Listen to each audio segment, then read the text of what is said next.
Hello and welcome to Absolute Game Off.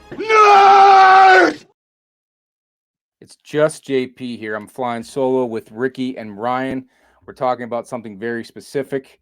Today we're going to be discussing Dave Stevens and his lovely art. We share some very, we have a lot in common, I would say, because we like comics and probably many different comics we have in common that we do like. But this is very specific to Dave Stevens, and I think we'll find tonight that we all have different reasons that we may like some of the covers.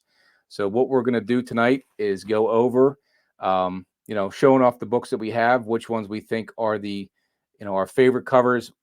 You don't have to go too in depth into why you like some of them. There may be some private reasons for that.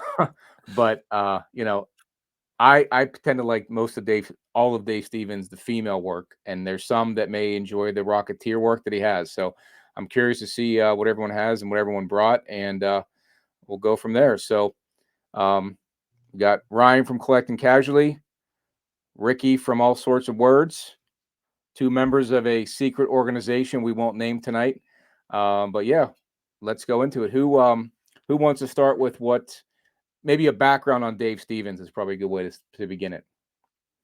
And Ryan, I think you made a really good point though. Like you, just to kind of sidestep the question you just asked, but you made the mention of like the female characters that he does, and then the like non-characters, and I think that's like a perfect example of some of that polarity with his artwork, right? Some people love the Rocketeer stuff, but they couldn't care less for the Good Girl art, whereas some people like the Good Girl art, and they don't care about Rocketeer or some of those other titles he worked on. So I think that's like one of those pieces where, one of those things has brought you towards Dave. And then, at least for me, for example, like as I got brought towards his artwork, I've expanded what I do like about him, right? Like everything I enjoy of his artwork. But I think an overall like story of Dave Stevens is that he's this awesome creator artist that was just taken away from us way too early, right? Yep. And I don't know if you guys have watched that Amazon Prime I did.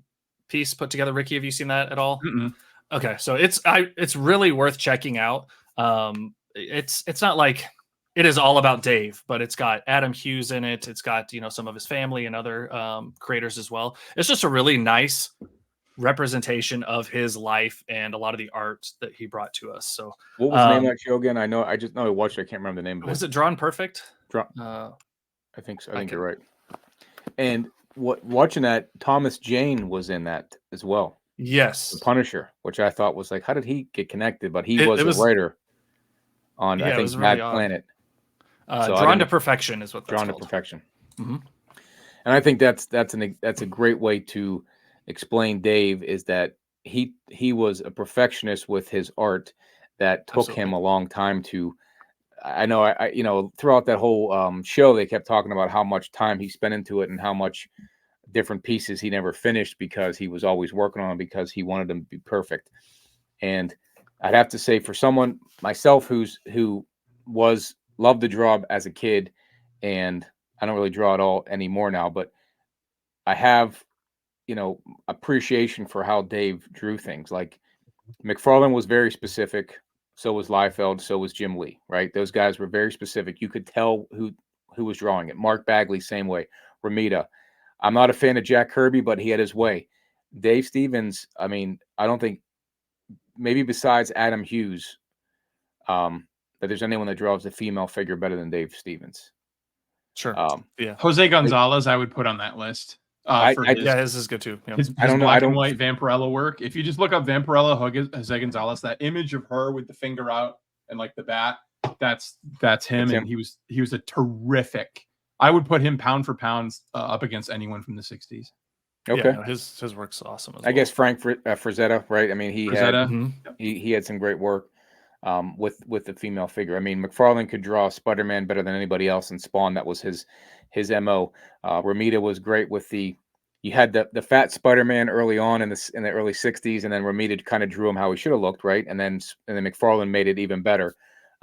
Jim Lee could draw the female figure really well, but he could also draw, your your Wolverine just as good as anybody else. But I think the way Dave Stevens, the work into the faces, I Yep. think sets him apart. And I could draw because I could trace and I could see something and draw it, but you can't easily replicate. I mean, I'm sure someone's better of an artist than I am, but you can't replicate some of the work like some of his best that we'll show later on, like just the shading and dimensions and the twinkle in the eye that comes about that you feel in the picture. I just think it's hard to replicate that. Yeah, So- there's a lot. I bring this up. A lot of emotion in his eyes. Like I always reference like the Rocketeer, and he's got his helmet on, and you've got these little slits for his eyes, but you can see that emotion right there, just seeing the peak Oh, of the yeah. eye, right? And you can tell exactly what's going on in his head, like the fear or uncertainty in the situation. So I think that's you're Yep. exactly right. And I watched that the Amazon show, and I would have to say growing in the 90s, I saw the Rocketeer in the theaters. I had no idea it was a comic book character. Yeah. And I remember I went with my cousin and her husband at the time, and they proceeded to make fun of me for the next 10 years that I made them go see that Rocketeer movie because it was so corny. And I was like, what was wrong with it? And I hadn't seen it since then. And I watched it just yesterday, and I was like, wow, it aged well, I thought. I mean, Jennifer Connelly looked just Yeah. like Betty Page, looked great. Kind of corny and campy, but I've seen worse. Go back and watch, Spawn from the 90s. Go back and Oh, watch, God. watch. I just watched the Stallone Judge Dredd this Oh. afternoon. Yeah, was Yep. that Just- You were sharing that. Yeah. was that campy too? Or I mean, it's they. Oh, Rob Schneider is in it. That is true. Yeah. Yeah. For Christ's sake. I mean, they're all fun and they're goofy, but like they are a product of their time. And I don't think people in the 50s used to talk like this in their movies. It was a cadence that they used that they don't do anymore because we've Right. caught up. And so Yep. I'm telling you, 20 years from now, the stuff we're thinking is cool today is going to be just as cringe. Oh, Get ready, kids. It's coming for you. If you watch, I was a big fan of I still am of the Three Stooges. And if you watch any of their shows from the 30s, whenever something on the screen came up to read, they gave you like 3 minutes to read it. And it might've been a paragraph. Now they give you like 3 seconds to read, Yeah. like, yeah. so things do change over time. It's just kind of funny how that is. But, I don't necessarily think that I was definitely more into the hero side of the collecting back in the 90s, but had an appreciation. And I know the Stevens work, but it wasn't top of my list.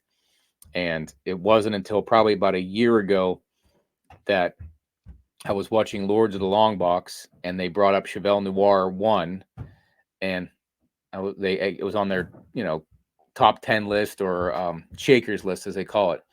Looked it up on eBay, found it, and bought it. Kind of haggled the guy down and got it, and that was like one of the first Dave Stevens books I had bought. But I didn't really know who Dave Stevens or the story was, and then it just grew from there. And as you start seeing it, I don't know what caused it, but he has become super popular when it comes to the eBay and whatnot streams, and Yeah. they're like selling like hotcakes.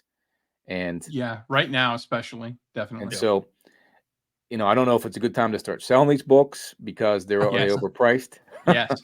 But I'm like, Yes, do I want to it's- give these up and then buy them back? No, so I mean, I'm here to learn because it's funny that I'm actually I would say like a heavy user of like neo good girl art, like bad girl art. Like so I've got the first Vampirella. I got the first Lady Death.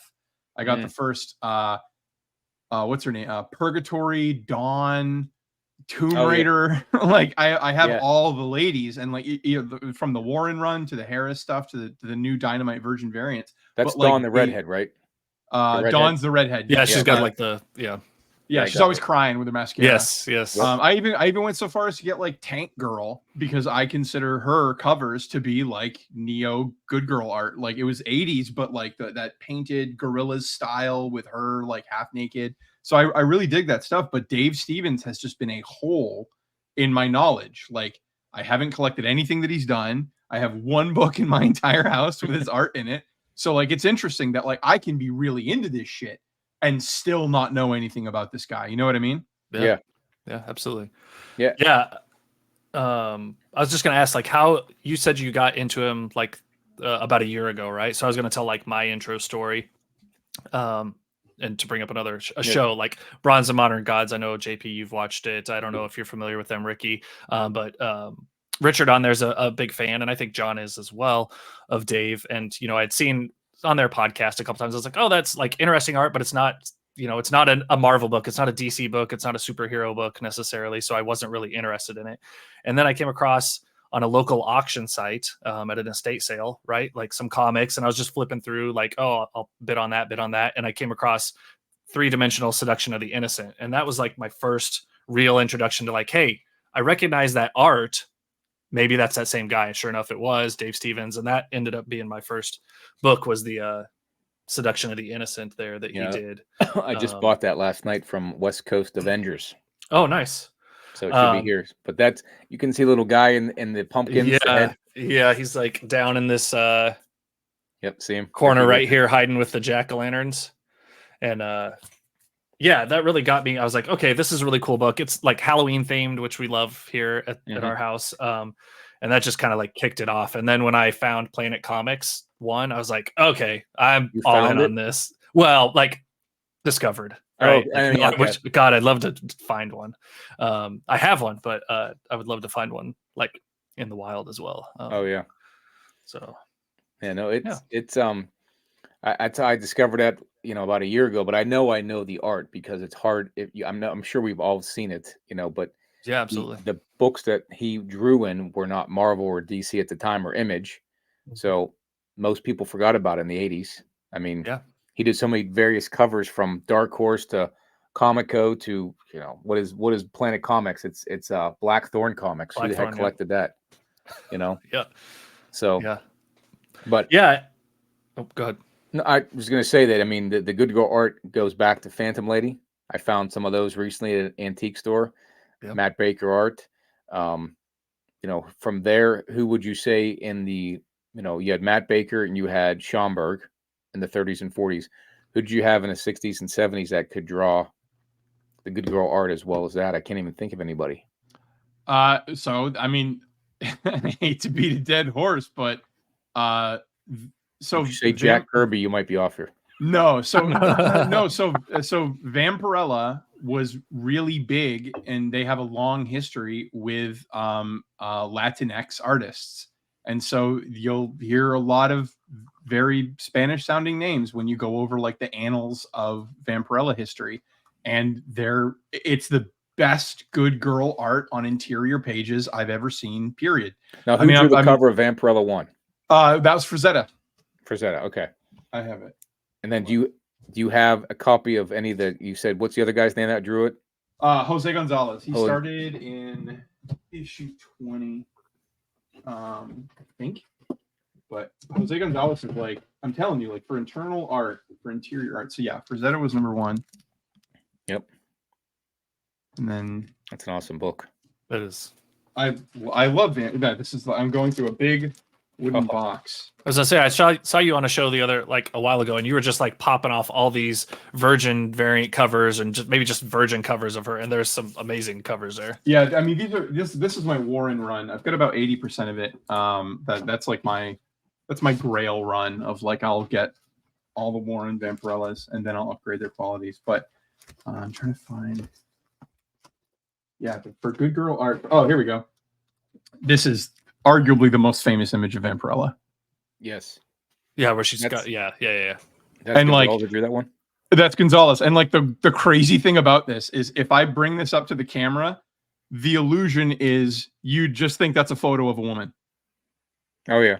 If I just take out her face, that's just. When you look at the knees and like the shading of the muscle and everything, yeah, absolutely. Let me get more light on it. It's like at what point do you say like, oh no, that's clearly a drawing? No, that's a woman the whole ass way. At what point? Okay, maybe there, and then maybe the face gives it away. But like, it's amazing. That's the same thing though. I think with Adam Hughes, some of his work has that painted look that looks so damn real. Like that's ahead of his time. Gonzalez was, because you said that's the 60s, right? You can hate me on Hughes, but like I would actually add him to the list of people who draw similarly. I think a lot of his faces, if I took away Oh their yeah, hair, like J. Scott Campbell and if Oh, I yeah, went in yeah. on Hughes's faces, you'd be like, is that Invisible Woman or is that She-Hulk? Who is that? same with Stevens, you could say most of his characters similar face and build. Yeah. But Bruce Timm, all his Batman the Animated Series women, Oh, they yeah. all look the same. Yeah. What about Yes. is it Lucio Perillo that does Vampirella as well? A bunch of work? Perillo does a Perillo? lot. Like, okay, here's the problem I have with Perillo. He makes women look wet. Yes, the time. that's what I was gonna say. They always look wet. They You look always wet. see, like, to not be crude, their breasts look very vein. There's a lot of Veiny. veins in there under their skin. Yeah. But I do like it. Like his art, I love. But yes, they all look like they're just glistening. Like just got out of a pool filled with Yes. Vaseline all the time. Yeah. well, I mean, back in the '90s, they had the Image and Marvel had all those swimsuited covers, right? Oh yeah. I mean, Yeah, I've got you a don't bunch of those. see as those well. now, do you? I don't think they make. I'm sure they do. But it's So not they really- they just had an issue called Norts Illustrated for DC, and it was Yep. it was a very good. That's another one. That was Adam Hughes cover, wasn't it? So I was going to say, it's nowadays it seems like it's not individual artists that are the good girl perpetrators, it's the characters that are good girl characters. So like Power Girl is a good girl character now. Oh, yeah. Every cover with Power Girl is a good girl art. Supergirl, I would say she's a part-time single mom. She's like half the time she's professional, half the time she's a good girl art. But like certain characters have fallen victim. Catwoman now, she's always Yeah. a good girl on the cover. Yeah. How about Michael Turner? Speaking of that, he drew some pretty good Power Girl. So Michael Turner. I mean, there's plenty. That's my saddest story. I was at I have the ticket for it to prove what an asshole I am. I was at Toronto Fan Expo Con in 2008, and that's the year I met. Excuse me. That's the year I met Alex Ross, and I'm walking around with my friend, and there's a huge line, like 25 people, and at the front of it was Michael Turner. And I was right there, and I was like, if I wait here for 40 minutes, I can meet Michael Turner. He was signing everything for free. I was like, I can meet Michael Turner. I'll get him next time. I had no idea he had cancer. I had no idea this was his literal last convention, 2008 Oh, wow. Fan Expo Comic Con. He was taken. And Jeez. so, like, yeah, I'm the dickhead. So everybody now that's old, I'm coming for you. I'm meeting everybody. If you're in a wheelchair at a convention, I'm shaking your hand. And you can still sign. Yeah, that was the same year. I think Dave Stevens passed was 08. I think so. Yeah. Yeah. Yep. So bad year for artists. I mean, it's just both of them were young. Stevens was Turner was 2000s, where Stevens goes back to the 80s, I believe. Yep. When did Frazetta die? I'm gonna look that up. And like that was another thing about Dave is he started so like even his young like high school artwork that you see, and I think they showed some of that maybe early artwork in that documentary. Like it's just amazing. I mean, there was a couple kids in high school growing up, and you're like, oh, this kid's like gonna go on to be an artist, or oh yeah, this works really good. But then you see that stuff that he was making at his age, and you're like, yeah. okay, like never mind. You know, And he had no formal training from what I. Oh yeah. recall. Yeah. He just could do it, and he. Neil Adams, I don't know much about him. I have some of his more well-known art in Batman and Superman, but from what I gather, he was kind of a dick. Like he didn't really talk to anyone if he didn't feel they were good enough to be talked to. Like you had to be on his level. From what that Dave Stevens net or Amazon show mentioned. But because Neil Adams felt that Dave Stevens was on his level, he was helping him out, right? That was part of that. I think the so. beginning. Yeah, the beginning of that show, they talked about how Neil Adams kind of could see the potential in him, and he normally wouldn't talk to anybody if he didn't see potential in them. And I don't know if they didn't say he was a dick, but I kind of took that as that way. I don't know. I mean, again, everyone has their own opinion, but it sounded like Neil Adams took to Dave Stevens because he could see the potential he had. And but Dave Stevens never came to DC, never came to Marvel. I mean, he lived in the independent world, and I think that's why many of us in the 90s collecting didn't see those books, and that's why they're hard to find now. So I don't know if there's actually like some type of rarity to the books, or there's demand now, or what it is. But it when I walk around shows and I look for comic journal, Dave Stevens, I look for any Bruce Timm like Spicy Tales. Um, you don't find them. People don't have that stuff. Like it's not on the walls too easily found. Yeah, Only you gotta go Vampirella, until eBay. yeah, but it's the Yeah. only way you can get them. Like you go to a show and you figure there's got to be a plethora of stuff here, and it's all your superheroes. And you go around and start asking for Spicy Tales number 11, and people, like some people know what that is, and some people don't. And they kind of give you a side eye, but it's not up on the walls. And the stuff we're going to show tonight, most likely you won't see unless you have one dealer that has it all. And other than that, it's all eBay. Yeah, And only until recently have I found his books like purposefully either sorted or brought to the show, right? Like every now and then I would find one here or there, like in a dollar bin or something. But uh, in the last show or two that I've been to locally, there was some guys that had purposely brought Dave Stevens stuff, whether it was because of just the popularity that he's gained recently. But I think you're exactly right. We didn't grow up with these mm, with him in the superhero genre, right? That's what I was looking yeah, at he as a wasn't kid. drawing Batman or No, Spider-Man. exactly. So I had no reason to even know about him. Yep. And I now will say that, like, culturally in the comic book collecting space now, and I wonder if you guys will agree. I think there's been a rise of the cover collector that did not exist in the way Oh, that it that's exists now. 100% me. Like Yeah. I Like am that guy. when we were kids, we buy them and we'd read them, and then when we got a little older, we only kept reading them. Like we weren't collecting them for covers. Once we were in our teens, we were reading them and talking about these amazing like Sandman Right, continue stories the and stuff. story. Yeah. Right. Like we were falling in love with the stories. And then like in our 20s, like maybe we're going back and chasing the books that we had as kids. But now there seems to be like people that buy comics that are like, oh, I don't read these. Why would I read them? I got things to do. But they That's love me. the covers. the Yeah. thing of it is, I collected for the covers as a kid, and then this I didn't read the stories. I try to draw the pictures inside, right? So whatever McFarlane drew, I followed the story that way, and then try to draw what he did. But if you pick up a Dave Stevens book, he didn't draw the interiors, right? So Right. that's McFarlane drew everything inside there, and you could kind of follow along. I read every book, like up on my wall here, are all my McFarlane books, and a couple that I sent in to get graded, came back reasonable in 9.0, but I read the crap out of those. Not read, but like that 340 Hulk 340, like every page of that book I studied to see what McFarlane did. So now I just have it on the wall and it's graded. But if it was raw, I wouldn't open it again. Like you said, Ricky, we just put them on the wall and display them. But back then it was like, how did he do that? How did he draw? The shadowing on Wolverine and whatnot, and the Hulk faces he made back, the Gray Hulk.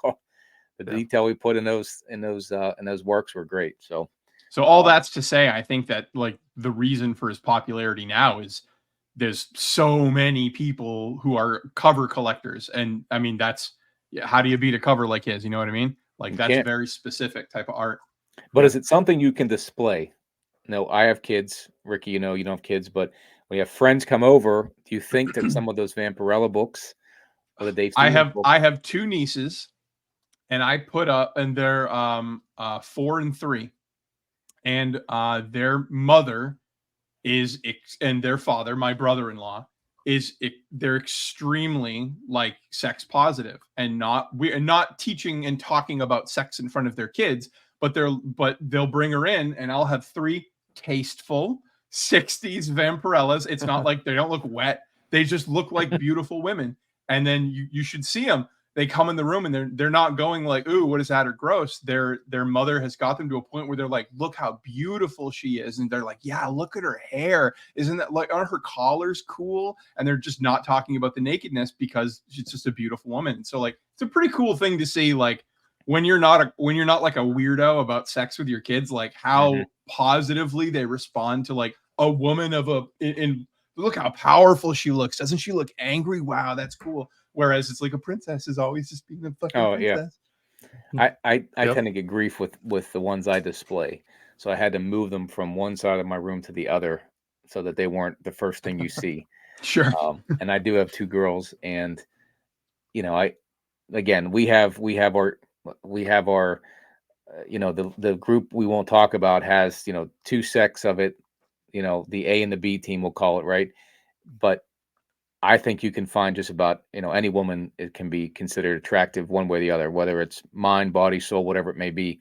So Dave Stevens isn't for everybody, but it wasn't like most of the women look similar, but I think you can appreciate the work because you said they look powerful. They look, they look how, they're in charge on these Yeah. books. Right. Yeah. And I think that's a good way to show young people in itself that you don't have to be coy about this stuff or be embarrassed about it, but you do have some. And look, there, if anybody ever watching this is like, oh man, women get it wrong in comics, I want you to look up the most recent Nightwing covers. I collect the Nightwing daddy covers. Oh my god, they have him doing like hands flat on floor yoga bends with his dog, and they have him like sleeping 6-pack with his dog across his chest. Like, Yep. man, he's getting the treatment, but I'm here for it. Yeah. That's funny. Look at Jim Lee's art back then. I mean, Christ, the way he drew most people, like no one looks like that, Right. Yeah. You know what I They're mean? just so ripped. Yeah. Yeah, and I think going like, back to like these displaying things and showing, and like that's why I think Planet Comics 1 like really I don't know, is my favorite. I'll just spoiler alert, Planet Comics 1 is my favorite. Because it's got the scene of the two girls on the rocket ship, right? The one on the back is just like fired her gun, and she's like got such attitude with like, I just smoked you, right? And I'm so happy about it, and I look good doing it.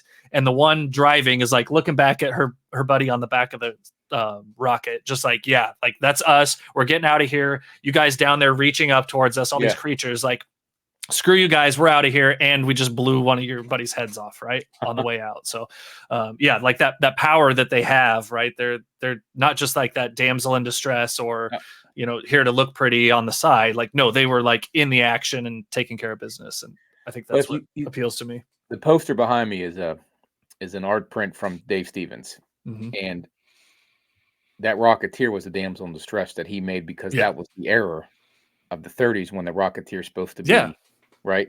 But the rest of his work isn't that way. I mean, Betty Page, go back and look at any of her, she did some, S&M, BD, whatever you want to call it, stuff back in the 30s and 40s. And she looked like she was even in charge when she wasn't. And that's the interesting part about it. And that where Dave Stevens really pulled most of his work from later on. It wasn't all damsel in distress. I mean, these were, Betty Page was in charge. Let's just put it that way. So I don't think there's anything wrong with that, but it's interesting. Everyone has their opinions on it. And, it's good to display. This is, in my opinion, might be considered good girl art, but you have to appreciate.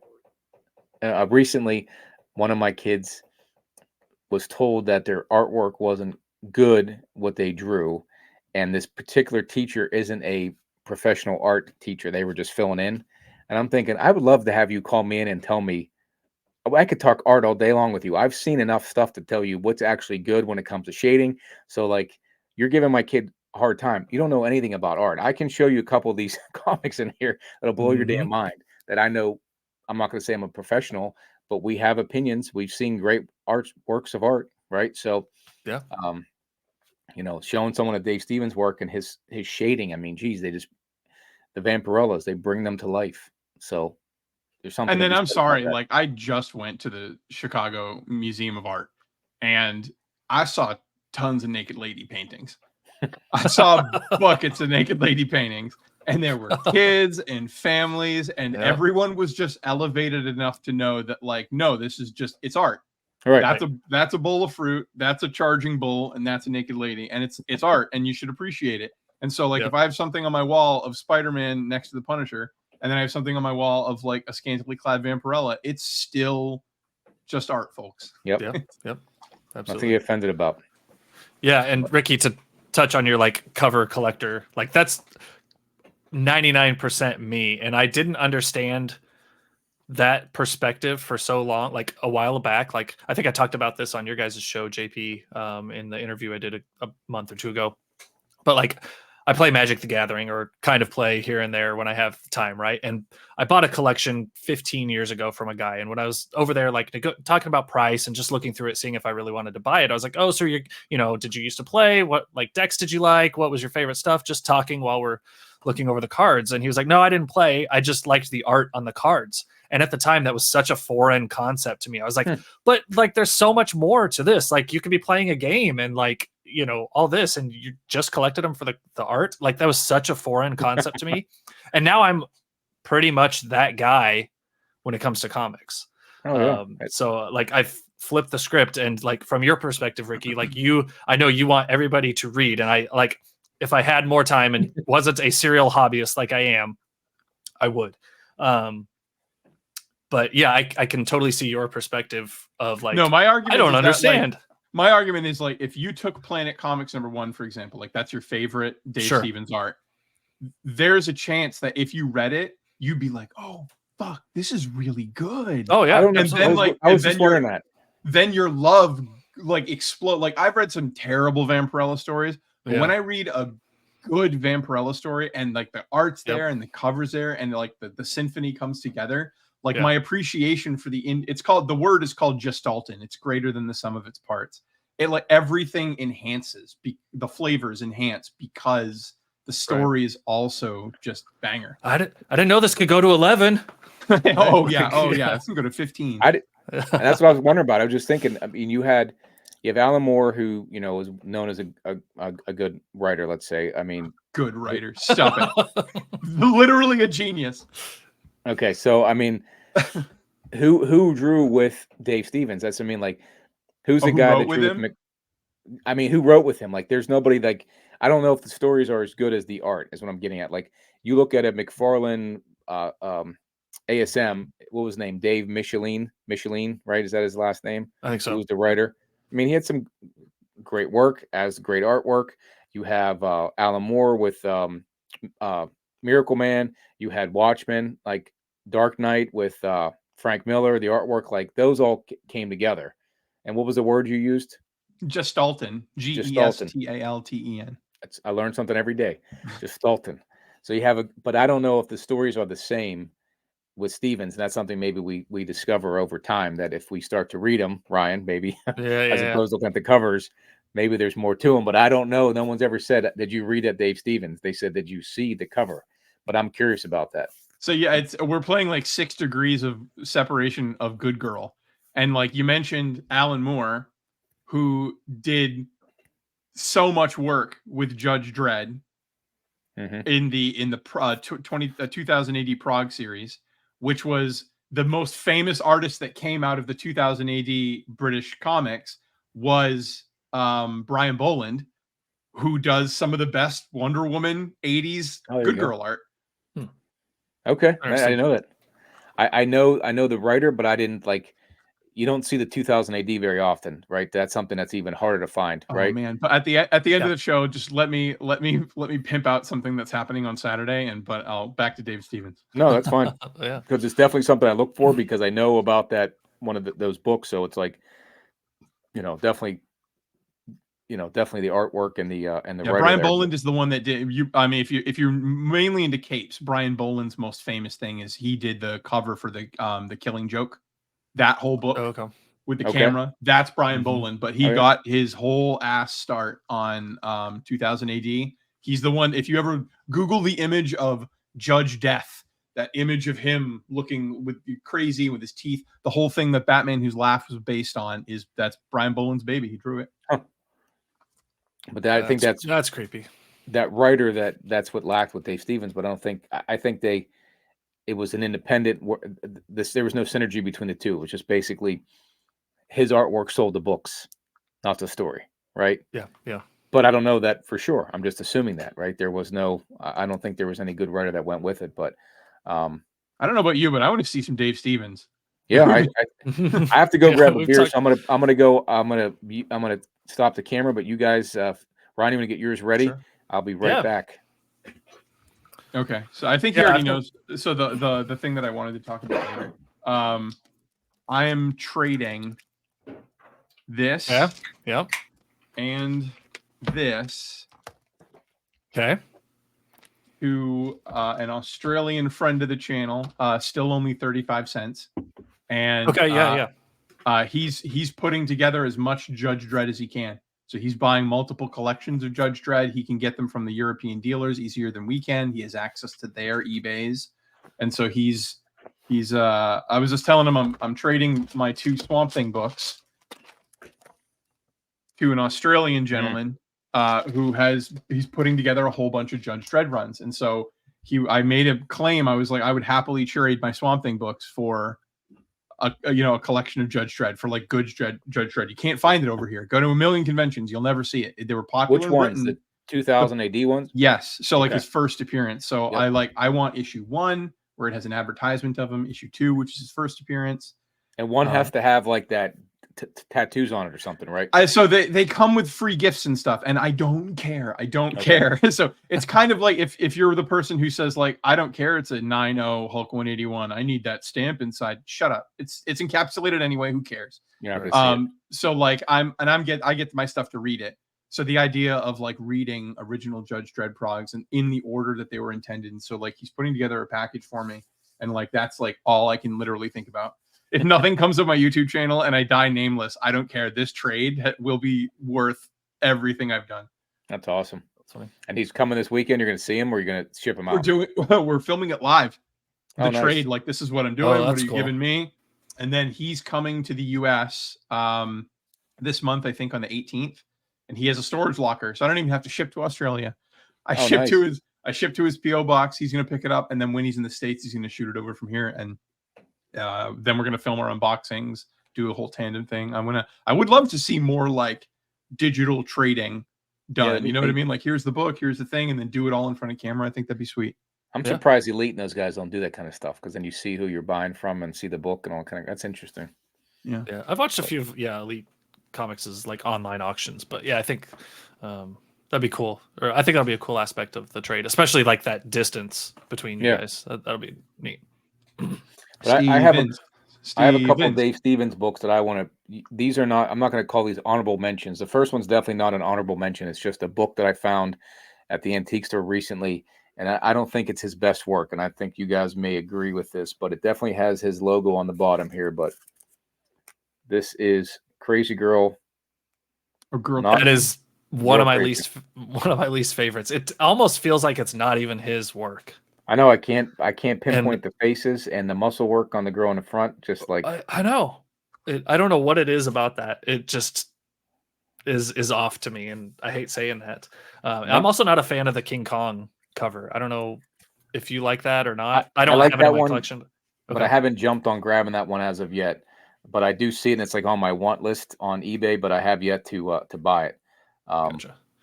But I'll have to say that if you want to go over a couple of my less honorable mentions, you guys may feel differently on these ones, but Alien Worlds, this is what, number 2?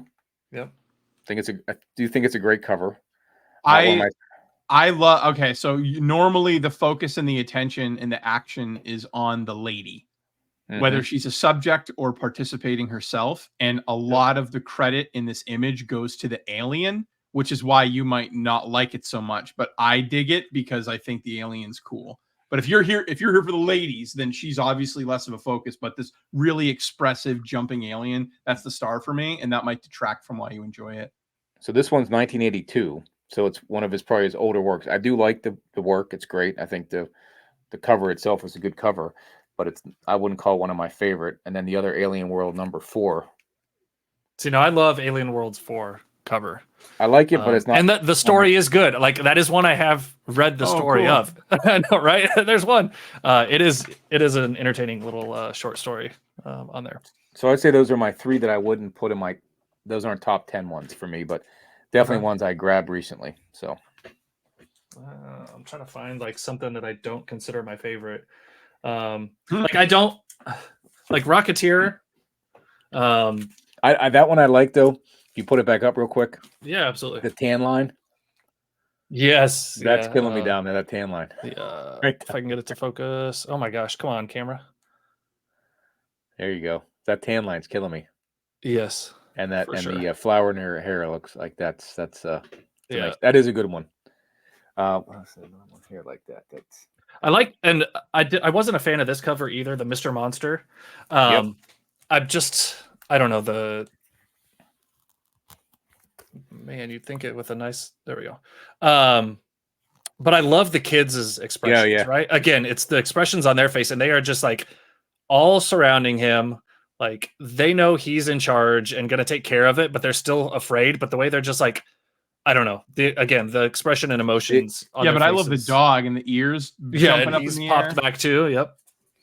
Now this is one again with the face, the eyes that you were talking about, Ryan. Yes. On the Rocketeer, right? So this bottom part is drawn by Steve Ditko. The top part is Dave Stevens. So this is, I don't even know if this is a Rocketeer. It says Rocketeer 1, but I'm not sure if this came out before the movie or what. I don't know the story on this one. That's where you really see that emotion in his eyes. Is the first appearance of the Rocketeer like a very valuable book, or no? It's Not really. I can go grab it for you. because I just want to, I want it for my because I'm on such an indie kick. And if he's a cheap grab to add to the collection, that'd be cool. It is. Yeah, it's not too bad. Another one though is like the furthest away from the Good Girl is the Kamiko Christmas special. Whoops, let's do that. But I love this cover. It's still cool, and you can tell it's his style. But there's no Good Girl here. I don't know. I love this one too. I do like that one. I should grab that one just as a great Christmas book to have. Yep. All right, so you got Star Slayer 1 and 3. I don't have number 2, but these are the first appearance. This is the first advertisement for the Rocketeer, and this is, I think, the second appearance of the Rocketeer in the Star Slayer book. Okay. Yeah, I have number 3 there. Like you got. So kind of like Caliber 1, right? For the Crow, this was the first is it Caliber 1 or whatever? Caliber presents one. Yeah. This is like the first appearance of the Rocketeer. Maybe a $20 book. I don't think it's even that expensive. That book. Yes. Nice. Very nice. I got an 8.0 of the set. Of the Crow 1 and that? I have the Crow 1 in 8.0. I have Caliber Presents in an 8.0, and I just bought the advertisement, the Dead World 10 in an 8.0. Oh, nice. Because I'm a lunatic. That's the way to do it. The Crow you have is that first print? Yep. Okay, just making sure. Great book. You saw the discussions on that one recently, so I just watched the movie. Like as we're talking about this stuff, like I'm looking at the movies kind of like how I look at the people who aren't reading, and I'm like, no, I should be watching the movie. Like I should be watching the movie, and so like I bought them all recently. That's the thing, though. With Rocketeer, I had no idea that was a movie or that was a comic. Same with The Crow. Judge Dredd, I didn't know was a comic either.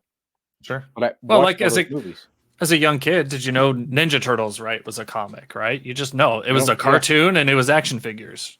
Yeah. And then there was a movie, right? It wasn't But think about it. Going back to that, like they did have a Spider-Man movie, I think in the 70s or 80s, corny as hell. There was a Captain America movie, and Superman and the campy Batman shows, but they had a Crow, a big budget Crow movie, a big budget Disney bought the Rocketeer, right? There's 2 there. Spawn, Ninja Turtle movies, like those were the movies before the Marvel movies. Tank Girl got a movie. Yeah. What else? There was something else that was a. I mean, Blade, right? Yes, Blade. Yeah, that was Marvel. There was another one, but I didn't know Marvel had a Blade. Had a Dracula hunter or vampire hunter. So, speaking of Blade, nice little. It'll come to me. I literally had it. 90s Blade book. There was another one that we weren't naming. There was another one that I think I was thinking about that. The ones that actually were comic books that became movies even before Marvel. Tank Girl, Crow, Judge Dredd. Tank Girl, Crow, Judge Dredd. There was a Vampirella movie that came out in the 90s, though. Ooh. Oh, wow. Think of that one. Yeah. Do you want to show favorites or talk about favorites or? I'm going to go one more here that I wouldn't call one of my favorites, but I'm sure you guys are going to disagree, and that is the Johnny Quest. I don't mind it. It's not my favorite, but it's mid-range for me. This is one of the ones we're not allowed to talk about why we like it. got a kid in there, and then the dog, and then you got, the I character. love the dog. I love the dog. What I love is the woman looks like a grown ass woman. The kids look like cartoon kids, and the dog looks like a Hanna-Barbera dog. Oh, Like, absolutely. Well, three different universes. A lot of Yes, things all come together. jammed Plus, into one. it's newsstand, so that makes it worth more, right? Exactly. All right, so let's go into our favorite ones. I'll let Ryan go ahead. I think you want me to go through all three, or just one at a time, like three? up to you. Go ahead. Yeah, whatever. go ahead. All right. So yeah, I already showed this, but the Seduction of the Innocent. Yep. Come on now. There we go. Just the look on the face, the mischievous look, the hidden face in the pumpkins, just everything about it. I don't know. Just love it. I agree. And actually, one that I don't have is Elvira's House of Mystery 11, right, where she's riding the broom. Mm-hmm. And I swear I've seen it in the past and just didn't pick it up. And then I should have, because, and I like to find books either at shows, in shops, or like, out in the wild somewhere. I can buy them at a big, online on eBay or something, but I just like trying to find them in person. I don't know why. Let me ask the question though. Do you need them to be like, there's a couple people that we both follow that buy them all in 9/8. I don't really care if it's a 9/8 as long as it presents well, that it doesn't affect the artwork, right? Mm-hmm. So as long as there's nothing that's affecting seeing that image, to me that's fine the way that is. It doesn't need to be a 9/8 or even graded. They don't have to be. I have my Planet Comics is graded. And I may actually crack it and resubmit it because, in my opinion, and the person I bought it from on eBay, I did buy it on eBay finally. I was just like, finally had enough of not owning the book and got a good deal on an 8.5. He thought as well when he submitted it, it came back the 8.5. He thought it was going to be close to a 9.8, and I've like scoured over this thing and I can't find anything wrong with it. Oh, wow. Yeah, so that may happen, but yeah, it's as long as they're in like decent shape. Like most of these have spine ticks, or something wrong here or there with them. I'm fine with that. I don't have to have a 9/8 of everything. What is the tippy top in terms of value? If we're talking about like the range, I mean, like a 9/8, his most popular book. What are we talking here? What would his most popular book be? Planet Comics one is the one. Probably Planet. knows. Yeah, Planet. 9/8. I don't know. Yeah, that's a good question. It could be. Let's just look. Buy it now, no bids. Yeah, just do it. Sold. One of them. Well, that's Canadian. Let's see here. That's man. I don't see any 9/8s. I mean, it was $1,200 Canadian for that recent one. I don't know if you guys have resources that might show some other solds here. They're not too terribly, like extreme on their prices. A 9.2 went for 210, 225 on another 9.2. This 8.5, I think I paid 184. That's not bad. On it. So they're affordable for sure. I didn't see any of them weren't $1,000. I mean, I saw one Planet Comics asking 500, and I can't really tell if it's how high grade it is, but I mean, I thought 500 was a little bit high for that. So, my number 2 book though is 3D Zone 16 or Space Vixens, whatever you want to call it. I don't have that one. I picked this one up semi recently, I think. I think I got this from. Who did I buy this from? I feel like I bought this from Cinema Chan. That's his name, anyways, on Instagram. He's a huge, like, if you want to talk about Dave Stevens, he can tell you all sorts of stuff about it. Again, it's just that goes right with the Planet Comics crew, right? Yep. Just they just got done with whatever they were doing, their mission. They're hanging out, like getting out of their combat clothing, hanging out, and just the attitudes on their faces. And again, I don't know. Just love it. It is a good one. One I don't have yet. It always is a little pricey, like Planet Comics. Those two are probably the most priciest ones. Well, and it has a variant that doesn't have like the black text at the top that says 3D Zone and number 16. And that one goes for even more. So yeah, there's a variant of it as well. That's a little spendy. this And is- then Go ahead. Yeah, let me see that one. I Yeah, was gonna say, yeah, just number one is that Planet Comics. yeah. It's Again, like just we'll see where their faces, right? The one on the the one, back of the yeah. ship is just like, again, shot somebody's head off, and the one driving is just like looking it's back. like at the Thelma and scene. Louise before Yeah, Thelma and Louise. Yeah. exactly. Yep, Yeah. So it is a great no, book. but yeah, I look at this thing and I've just poured over it and can't figure out what's holding it back from a higher grade. I mean, these corners are so crisp and sharp. Is it the interior? White pages. I don't know. I haven't checked to see if there's any notes available or anything. Does it say but- white pages underneath the number, or is it off to the side? Like, is an old No, old it's right CGC? underneath it. Okay, so it's a newer CGC case. Yeah, it's. I mean, I feel like he sent it in, got it back, and then immediately was like, "This didn't get what I want. I'm gonna get rid of it." So it's a very new book, but Yeah, Yeah, and don't that's- do like a reholder thing, like crack it open, send it Oh, in yeah. naked. absolutely. So those are my three favorites, anyhow. I may have a few more that I'm going to show here. Is Yeah. the one I just got. This one came in like kind of, it was curved, not like the women, but it was curved. The guy who's I bought it from and took just a simple press, and I think this might be like a 9.4. Sweet. Comeback. But Airboy, this was not one of my favorite ones, but kind of growing on me now that I look at it.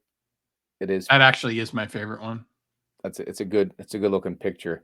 Yep. Good looking I drawing there. So I just picked up my second copy of that last. that was the one you got in weekend. that collection. Yeah, right? the right Facebook Marketplace. My phone notified me that was on top of a stack in one of the pictures, and I picked up the whole collection because the guy was like, "Hey, it's like mostly epic comics."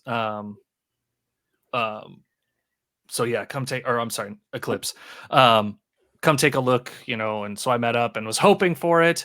Didn't have a whole lot of time to flip through them, but that was the Betty Page, Queen of the Nile. Yeah.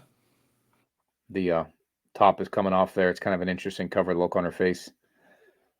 You can see it. So this one is not in great shape. It's got some water damage up the top. I got it for like $10 with another book. So I'll take it. Again, it doesn't take away from the cover. So I'm happy to have it in that shape. This is another 3D book. I guess he should have done 2D I need that or so bad. 36D or something, but he Jesus. I mean, come on now. Everything was 3D. Who the hell looked in the inside? It didn't. I know. This one doesn't have the glasses, but the artwork on her face is just tremendous. Yeah, and he did an updated version of it as well. I don't. That was again another post by Cinema Chan. He went through and showed how Dave went back and redid that art again, and just you can tell that the art on the cover that you've got almost has that 80s look, but then there's a more modernized, glamorous look that he did later on. It's it's subtle, but you can tell she just looks a little more current. It's really interesting, and I can't believe there was two other books I didn't mention, but I'm sure you're probably gonna talk about them. So if not, I'll bring them up in a minute. Okay. There's a bunch of really, really cheap original Dave Stevens art on eBay. So Probably pick it up. There's about to not Yeah. be.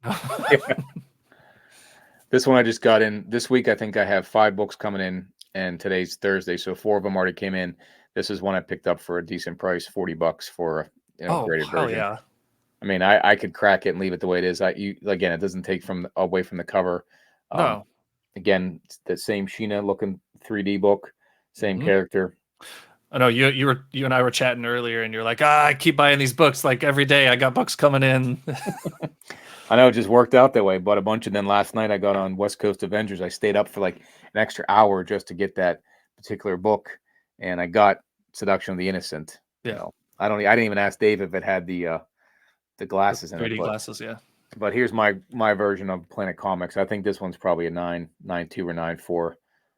Doesn't have a whole lot wrong with it. I bought it from a guy just a couple hours south of me. I could have drove down and got it, but this one is pretty good grade for that one. So don't have the Space Vixens, but I do have the Planet Comics. Let's see. This one also was for me somebody I see at the auction every week. Said he let's see if somebody real quick here. He said that I got some comic books. He showed them to me, and I was like, "Oh, wait, let me add Dave." I didn't see. We have Mike's with us. Sorry, Mike. It's all right. I was enjoying the show behind the scenes. No problem. Sorry, I didn't. I had it on full screen. I didn't see on there, but welcome, Mike. Hey guys, how you doing? Good. So, How are you? We're just going through some of our favorite ones. We went through some unhonorable mentions, we'll call it, some of our least favorite ones, but again, they're still great work. But I was saying, Ryan bought that collection where he got the Airboy one. A friend of mine from the auction said, "Oh, I have these comics if you're interested." He showed the picture of this one online, Crossfire, Marilyn Monroe. I mean, you can't beat that picture of Marilyn Monroe. That's awesome. But when I got to his house, I already had the copy, this one that I found, and I said, where's that Crossfire at? He goes, "Oh, I got Crossfire 1." I said, "No, that number 12 with the girl on the cover." He's like, "Oh, my buddy wanted that one." I'm like, "That's why I drove here to get that one." I mean, you can't have more than, it's nothing wrong with having two of them, you know? Nope. So, but that is one of my favorites, is that Crossfire. But before I go further, Mike, do you have any ones you want to show off of your Stevens books? I don't know which ones you guys have already shown off. I'm sure you've seen a lot of them. Yeah, I'll look at them twice. I don't care. All right. So I get a ton of Rocketeer because I love the Rocketeer. I love that movie as a kid. And one interesting thing I do, I don't know if you guys do this. So obviously, you know, his first two appearances being, you know, in Star Slayer 2 and 3 there, I put them backwards because Rocketeer's on the back. So I actually bag them backwards so I can see the Stevens art instead of the Grell art on the front because I don't care about the Star Slayer art. So I do them backwards.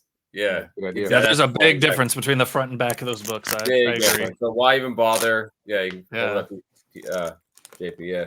I figured, like, I would take it out to show people. I'm like, hey, look at this. I take it out. I'm like, this is dumb. I'm just going to flip it around.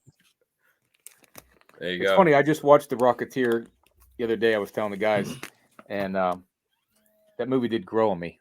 I have to say, it wasn't as bad as I remember it being. So it was funny. It was funny. It was considered bad. Like, I remember even as a kid, it was kind of like not a disappointment, but it was just like an okay movie. But like, it holds up. Like, it totally holds up. Like, there's a whimsy about it now when you watch it. It's very quaint. Although it is shockingly like violent stuff. We watched with the kids, and I was like, I don't remember any of this stuff. You know, most of that stuff we thought wasn't that bad until you rewatch it again. I know, exactly. So I got the classic first cover on Pacific Presents 1 and 2. I talked about this one recently on my channel. Actually, I talked about Dave Stevens like this week, right? I think I had a video this week about Dave Stevens. And I always say, everyone likes the girls, but I'm always amazed by the faces he draws because they're always distinct. We often joke about how, like, certain artists, like, all the people they draw is the same. Like Jack Kirby, King Kirby, right? If you look at, like, every white guy he's ever drawn, they look exactly the same, right? Captain America, Thor, I know JP totally agrees with me. I know that. But, like, the thing about Dave Stevens is the faces. You guys are showing off the girls. You can tell every single girl apart by their face, which is not something a lot of artists can do, right? Because, they always say, oh, you're not looking at the faces. But they absolutely are distinct and unique, and it blows me away. Yeah, but you think about Crossfire, the Crossfire book. That's Marilyn Monroe. Right. I mean, absolutely. Yep. I got a couple other ones. I got a whole bunch. I've always liked this one with the split panels. You were talking about that one, the Teddy Page. Yeah, I've always tan line. The tan line is the best on that one. Oh yeah, I didn't notice. At her face. See, also if you tell your wife you collect them for the faces, it's a lot easier to sell. Exactly. And then we get the Comico ones, which are very, very pulpy. I get a kick out of these. I just like them because they're just super straight out of like Art Deco kind of 30s. And that's what we were talking about at the beginning, was just that some people are like, that's from the movie itself. Like that's that one adaptation. Scene. Yeah. Yep. And I watched the movie, like I said yesterday, and that scene was towards the end, and I was like, oh, that's the book. That's a book. The flag on it. Yep. I talked about this one this week. King Kong. Yeah, that one I just can't get into that. I think it's the goofiness of King Kong's face. Is like his eyes, like he's too. I don't know. But look how much detail is in that. It's very 1933 King Kong, right? It looks just like the man in the suit. So, but it's crazy the detail on that without being a bunch. It isn't like the Marvel, like the McFarlane lines. It is detailed, and you get a sense of he's like excited for what he's seeing. Exactly. Yeah, this is one of the few things I can say that like the girl is not the center of attention. He is very distracting, King Kong. He draws the eye. I definitely would pick that one up. I do like that one, but. So this is classic. So here's the other problem, guys, with being like the YouTube thing and the way I do it. Like, so I have this one, but obviously number 4 is the better one, right? With the Princess Pam with the helmet. again, you get on eBay for $20, right? Yep. I've been looking at them, but I want to get it organically, like in the field. So I'm looking at a lot of these covers, and I'm like, I should just get them, but I know I can probably find them cheap somewhere. So I'm kind of holding out hope, you know. I found that number 4 in an antique store last year, but I put it back because I was like, doesn't have a whole lot of value. Who's this Dave Stevens guy? Yeah. And I passed it up. So it happens. Classic. Yeah, I'm sure you guys showed this one. Awesome. Yep. Just awesome. I know you were just talking about this one. JP, I sent you a copy of my own. Yes. Right? Yep. I got the glasses right there. That one has the glasses. But then there's the other one too that I just got today. I was showing the guys this one. $40 on eBay. That's such a steal. Yeah. So when I was my video this week, I was with my buddy. We were both looking for Dave Stevens. He found that within like 5 minutes of us being there, and he's like, "I'm like, oh, I need that one." He's like, "So do I. I'm keeping Too bad. it." Like, fair enough. This is ironic. Not ironically, this is interesting. This is one of my favorite Dave Stevens covers, and it's for not obvious reasons, right? Who does that girl look like though to you? A little bit. Oh, like a lot of people. A little bit Cyndi Lauper. I don't know. Well, that's what I was getting to. Who does it look like to you? Who? Bob Saget's daughter from. What was that? Oh, yeah. Candace. DJ. Cameron. Absolutely. Yeah. So, that's what I like see this for a couple reasons. One, it screams 80s, like screaming 80s, right? Yeah. I talk about the faces. Here's the thing though, like if you look at this girl, look at her face. She's a little like she's not like classically beautiful like a lot of the other ones. She's a little kind of pudgy, kind of cute chipmunk cheeks, you know what I mean?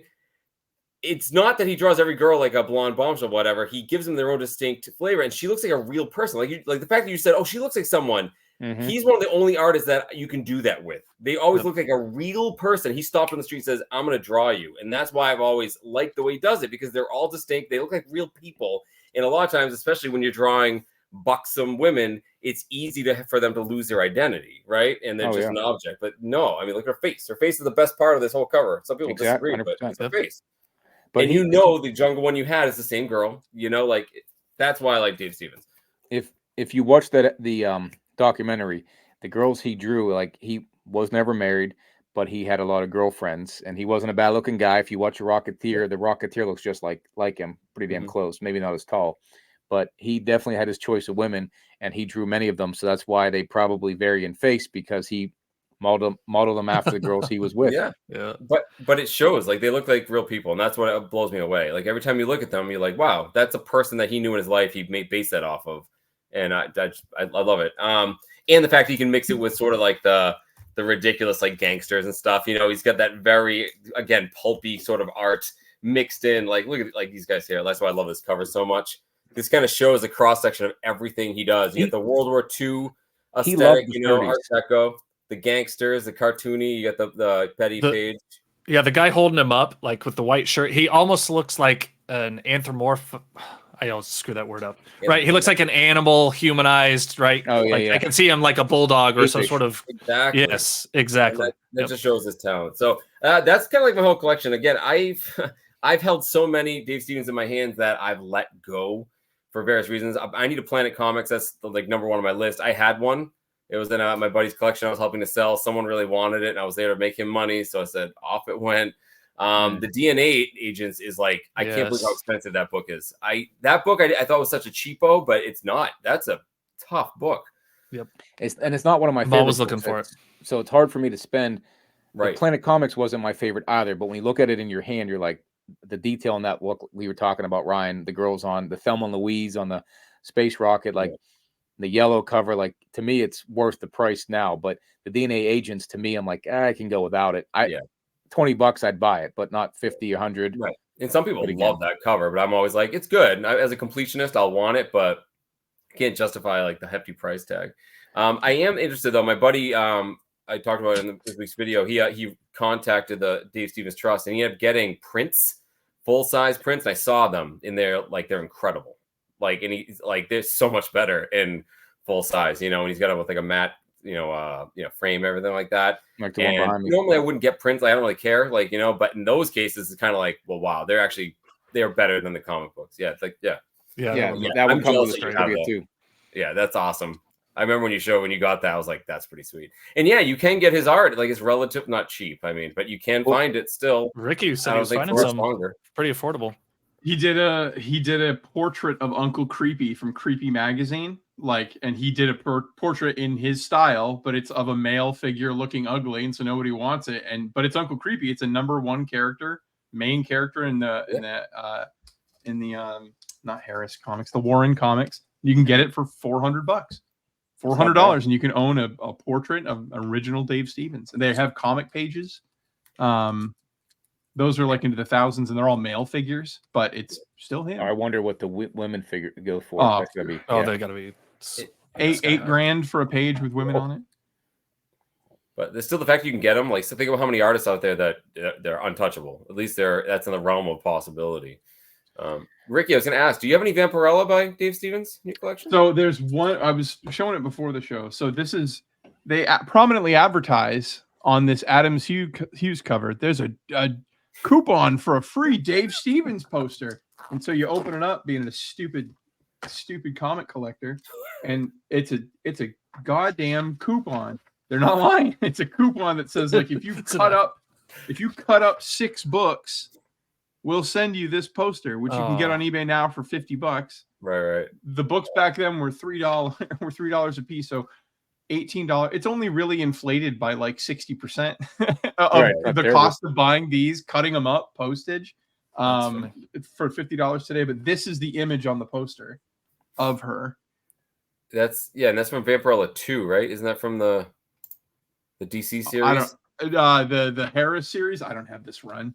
This is I haven't. I was gonna finish them in order, and so I'm working on Warren right now, and then Harris came next. But they even gave him in the thing. That's the Dave Stevens picture in the little.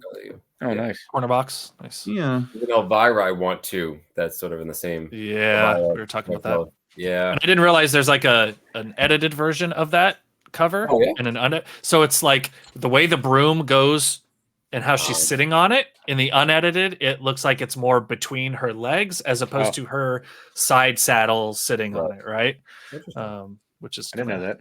Yep. Now, how about Twisted Tales? He did cover one of those covers. It looks like an Elvira person on it, but it's not Elvira. The woman has black hair, the makeup, but I've found a couple Twisted Tales, but not that one. Same. And a couple long boxes, but that'd be one to grab.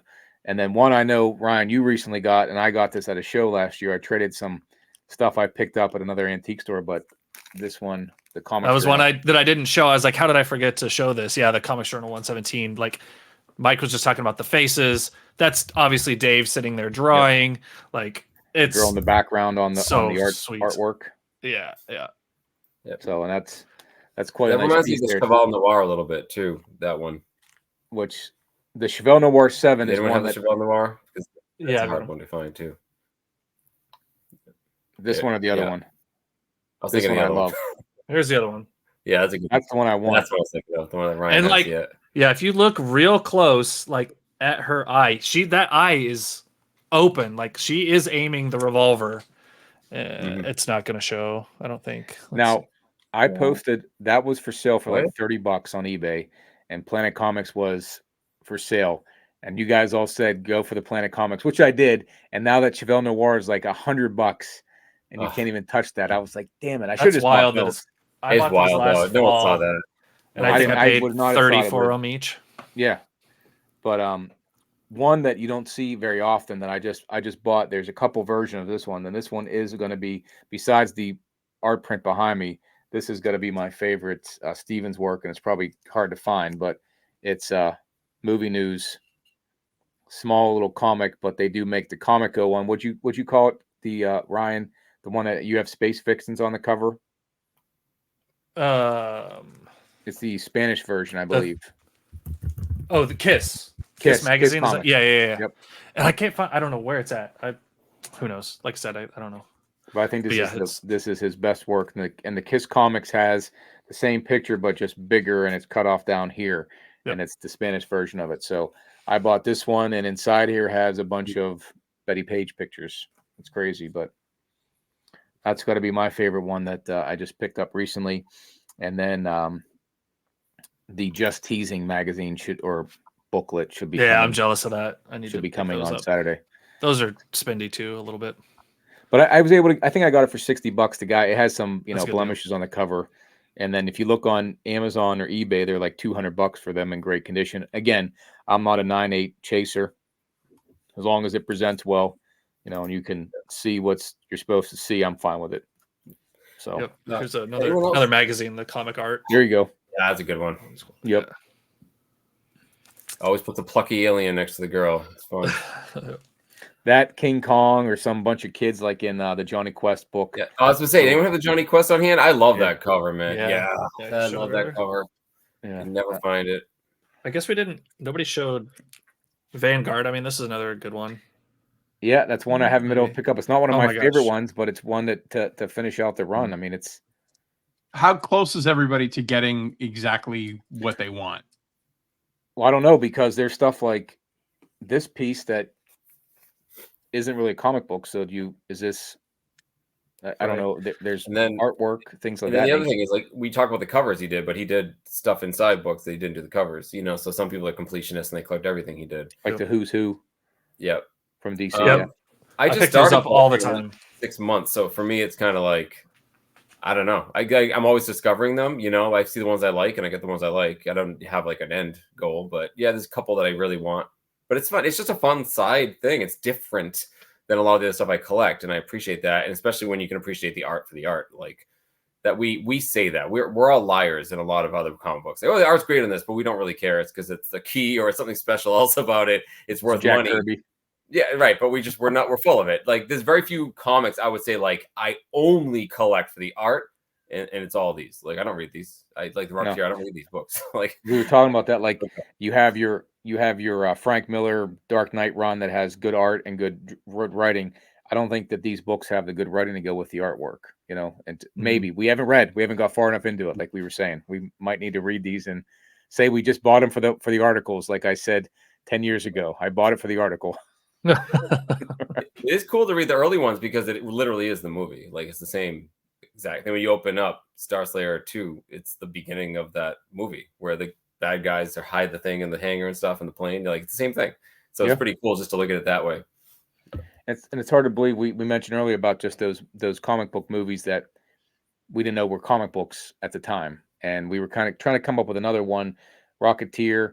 What were we saying? Rocketeer, Crow. So I got the list. That all came out in the 90s. Rocketeer, Crow, Dread, Tank Girl, Teenage Mutant Ninja Turtles. And then I'm giving it an honorable mention because it was only 2 years outside of the 90s. But Ghost World came out in 2001. Wow. I don't remember that one. Was there any other one in the 90s or 80s that came out that was a comic book that we didn't know of? Flash Gordon was in the 80s. Yeah, Great Flash movie. Gordon always just seems so old to me, right? Like the OG. Great movie. I mean, it was Absolutely. Yeah, Great it was movie. a newspaper. It was a newspaper short story, and then Yeah. like shorts every week. A guy grabbed his ray gun and punched her for crying. Next week, check him out. He's drunk again. And then they were really short. And then they went to the author and they said, like, "Hey, can we compile these into a book? We'll pay someone to put it together and we'll give you a cut." And he's like, "No, I'll put it into a book." And they were like, "Okay." And so he did it. $20.99. I have the damn book. I've complained about it. It's one of the only books I've ever quit in my life because I never quit books. It's one of the only books I've ever quit because it was intolerably awful. Really? Oh, it was miserable. It was the guy goes into a cave and he goes back in time because science, and then he wakes up into the future because science, and then he's helping this civilization after the bombs fell fight another evil civilization. And then, like, I'm literally, as I'm describing it, that is as much detail as you get. And then it's like, and then he banged his girlfriend, and you're like, I didn't even know y'all liked each other. When did this emotional entanglement take place? Like, she's just been on the adventure with you, but like women were set pieces. It's boring. It's overly detailed and boring. I hate it. But yeah, the Buck Rogers book is terrible. Before JP, I what's forget, the- but I'm sorry. Before I forget, just because I don't want to forget, Yeah. Carrie Jones, the actor who played Man-Thing in Werewolf by Night, is going to be at Terrificon. We have to get a group friend and photo with Brandon. Brandon's gonna go nuts. That'd be He's good. going to go nuts. So like he can meet Man-Thing. There you go. Speaking of that, JP it reminded me of Swamp Thing, the 80s movie that didn't know it was a comic book and had Yes. Adrienne Right. Barbeau in it, right? Good Directed girl. by Wes Craven. Oh yeah. Really Yeah. worked. What was the book you're looking for right now? The Dave book. It's like Bad. Is it Bad Company or Bad something number 6? Aren't you looking for? What is it? No, I'm looking. I want Chevelle Noir 7 is the one I want. I thought there was some other book, some other Dave Stevens book that you were looking for. Yeah, that's all right. I'm trying to think what'll be on my eBay list. On my watch list here. I got a bunch of them on here. I had to stop for Terrificon. I literally I've got one more book coming in the mail, and it's like I'm buttoning down the hatches, guys. It's gotta happen. I know. I was trying to sell enough just to pay for Terrificon, and I keep buying books every week. It's not, Yeah. what I'm selling is buying the books I got, but it's not helping me save for Terrificon. Ricky, did you mention the Phantom? Oh Sorry, shit! Billy Yeah, Zane? Billy Zane. The Yeah, Phantom. in the Shadow with Alec Baldwin. Yeah. Oh man, No, the one I want. Okay, Bad Planet number 6. Bad Planet. That's what it is. That's Yes, it. I knew it was Bad something number 6. Yeah. I had the Shadow with Alec Baldwin lunchbox in 3rd grade. Wow. It was one of those cloth ones, not a clamshell. And it said, who knows what evil lurks in the hearts of men, like on the thermos. That's awesome. Wow, that takes me back. There you go. I just Yeah. was watching a Bad Planet number 6, the 996 sold. I missed it yesterday. $200 for a 9.6. It's the last artwork for Dave Stevens, and it's not even his best work, I wouldn't say. No. Let me see if I can share the screen, but Try like that. it's you don't find it. There is very few on eBay for sale, and you think you should be able to find it, but you can't. Does anybody else have the Melody number 5? I'll pull this thing No. out here. So $200 for that thing, and you can't find a raw one. Huh. That's the hell I think you guys are driving towards. Like, it's not of your own making. I think it's just the nature of the beast. These books are rare enough, and they're cover buys Right. largely, that like like Crow number 1. I've never in my life seen a raw Crow number 1. They're all graded, and so like I think that's the cliff you guys are heading towards. So here's.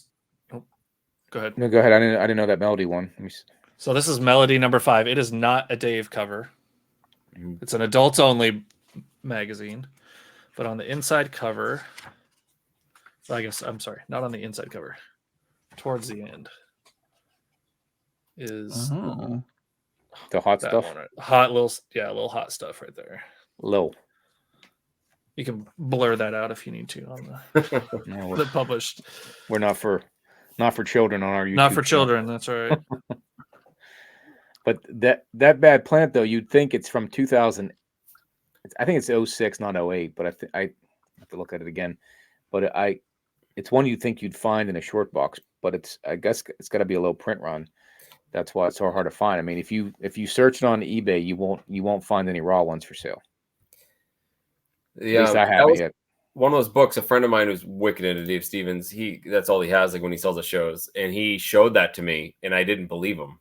I was like, "That's not Dave Stevens," because I thought it was too modern, and it doesn't. It looks like a different painted style. He's like, "No, you see the DS right there. You know, you see the signature." I was like, "I might have seen that book before, but I had no idea what I was looking at." You know, some of them are obvious, and a lot of them are not. That's the most shocking thing for me. Is as iconic as we say he is, everyone has an idea of what Dave Stevens looks like in their head, but he's done a lot of stuff that is strange or a little bit different, especially later on in the 2000s. So, yeah. Like even that art, the Boss Audio ad. I don't know if you've seen that. It's like he's in the jungle and he's got the jungle hat on, and like the audio recorder's like strapped over his shoulder, and he's holding up this microphone, advertising for Boss Audio products. I thought that was kind of cool.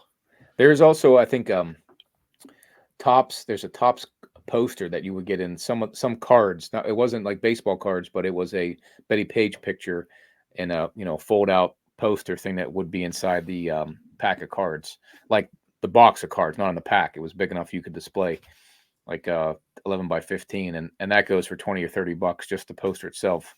So I mean, there's plenty of things that Dave did that you could just go nuts collecting everything. Again, you like McFarlane, you can grab original art, you can grab every book he did, you can grab every Marvel Tales, you can grab, and go nuts with that stuff. And the Stevens things, I think, is the same way. My differentiating factor is it has to be good girl cover. I like the Rocketeer work, but it has to be the girl on the cover. It has to entice me to buy that. But maybe I'll branch out from there. When you get all of it, I don't think we'll ever get it all, because there's probably so many pictures like in those magazines, Ryan, that Here's that uncorrected version of House of Mystery. Oh yeah. It's just a little different than what was actually published, right?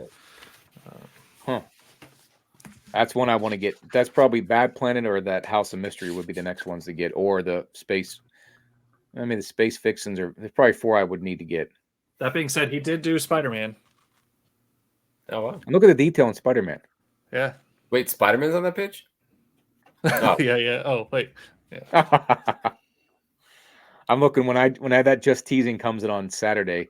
I have to go up to Niagara Falls with my daughter for cheerleading or something, and I'll take that with me though. Yeah, that's the Boss Logic. I recognize Yeah, that, Boss Audio, and then like even some Masters of the Universe. That's actually cool. And What magazine's that in? This is the Comics Journal. Yeah. Oh, the one that we both Yeah, have. because there's a whole interview. Yep. Oh, good. Yep. Some really cool stuff in here.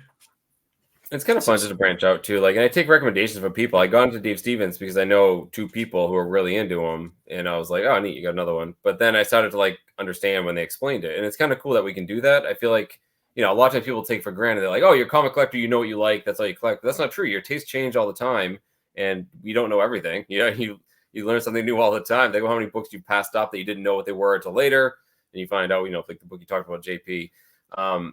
I just think it's kind of fun and refreshing sometimes to just completely do something different. I mean, you have to. I'm one of those people. I don't know who you guys are. I get bored. I get bored of the same old stuff. Let me just change it up. It just gives me something fresh and new to look for, and it's fun. It's good. It's good for the eyes, to look for something different. It's definitely good for the eyes for some of these magazines and covers. And then maybe you branch off to Adam Hughes, maybe J. Scott Campbell. Well, J. Scott Campbell, if you want the same face, like Mike was saying, like it's a set. You just change the hair and the outfit, and it can be any one of the female characters. 100 people. But Hughes, I mean, I understand Hughes. Yeah. Hughes, the 2 murder books those are something else, and those are similar. I think we said earlier, just the how he did the faces, how Adam Hughes does some of those painted covers. They look real, and that's. I think Frank Cho's another one we didn't mention. Yep. Like he's got some really. Like he was his in Liberty Gen Meadows, 13, right? What's that? Gen 13. Was he Gen 13? I think. I don't know about that. But yeah, Liberty Meadows is like a storyline he did and book and just his stuff's on top. Wally Wood, another one at Wally Wood. Which is if you want to see if you want to see Adam Hughes interior art, I was reading through the before Watchmen books because I've never seen a woman naked, and I got to the ones on Dr. Manhattan, and all the Dr. Manhattan books. I think it's 6 issues. It's interior 6 issues of Hughes, and like, goddamn, he's so good. He's just so good. I wish he did more interiors. Maybe they can't afford to pay him interior prices. It's kind of like Alex Ross at this point. Yeah. But if you had to pick one Dave Stevens, if you only could have one Dave Stevens book in your collection, whether it be book or magazine or poster, let's say, what would it be if you had to just choose one of them? I'll go with the Planet Comics one. That was my choice. It's only because it's the one I'm looking for now, but there's something out there I haven't seen that I probably want more, but I don't know until I see it. But I would say Planet. Yeah, I would have to say the Crossfire 12 or the Chevelle Noir 1. Those would be the 2 I would probably pick. If you don't consider this Betty Page one a comic, if it's more of a pamphlet, that's cool. But that it's hard to the Crossfire itself. Did you say the Chevelle Noir #1? Yeah. Purple one. Yeah, I mean it's good. A little different, but yeah. That's what keeps you, like Mike was saying, it keeps you something different to go for. Same superhero stuff. Like my wife, she would say, you have too many of these Dolphin showcased the Dolphin book. I have a couple Art Adam, Emma Frost. We said, what was her name? Dawn up on the wall. Heat Seekers, Gun Honey. If you guys have seen those. Oh yeah, I got Gun Honey. Adam Hughes done Gun Honey. And I hear some grief on that, and I think, well, have you guys seen what Spider-Man wears? He's just wearing a spandex. You can see it all. Same with the Punisher. So we have the best of both worlds in here. The epitome of the anatomy is here. So that's my favorite part of Alex Ross, that he draws these like hefty bowling ball sacks, and like Superman's he's come on, smuggling plums. He has to be though, because he's Superman. He's Superman. Thor's the same. Thor is like, come on, man. No one's built like that. Yeah, like you can trace it. You're like, all right. You can see it. So Ryan, Mike Choi is actually going to be at Terrificon. Frank Cho. Oh, Frank Cho. I think he said Mike Frank Choi. No, Mike Choi's also done a bunch of good girl art. He did nice. Witchblade. Did you say you had the JP? You had the Showcase Presents Dolphin? I do. Yep. And do you have the Barbie fashion homage? I do not have that one. No. All right. That's cool. Yeah. That book keeps escaping me. I've kind of given up on it, actually. I've talked to people all the time, like, oh, I see those everywhere at comic book shows. I've literally never seen one at a comic show. I've never Which seen one? it before either. Dolphin. The Dolphin. Dolphin Showcase. Never seen it in person. Mine was a really awesome story with my LCS. This was last fall. We had our local largest con in town, and it was right around Barbie movie had been out, and so they of course had a short box full of Barbie fashion and Barbie comics. Actually, they didn't have any Barbie fashion, and or maybe they did. Now I don't remember. But anyways, they went back. That's what it was. They had the Dolphin. I bought the Dolphin from them. And then I went back and they had pulled the Barbie fashion issue for me as well. Cause they're like, hey, you bought this. And like the next week I came into the shop and they're like, look what we found. Do you want this too? And I was like, yes, because I am looking for that. So I thought that was kind of cool. Like that's the benefit of that LCS relationship that you can have, is like, you say you're looking for something at the show. And then next week, hey, I pulled this out for you and you didn't even ask for it, which is pretty awesome. That's awesome. Hey, I got to step out for 1 second. If you guys want to keep going, I'll be right back in. Cool. So Des Taylor, DES Taylor, he does all of the art for the DC Bombshells, and he's going to be at Terrificon. I'm starting to look at like the artists that are coming, because I do want to get like one big original piece. Al Milgram, they added him.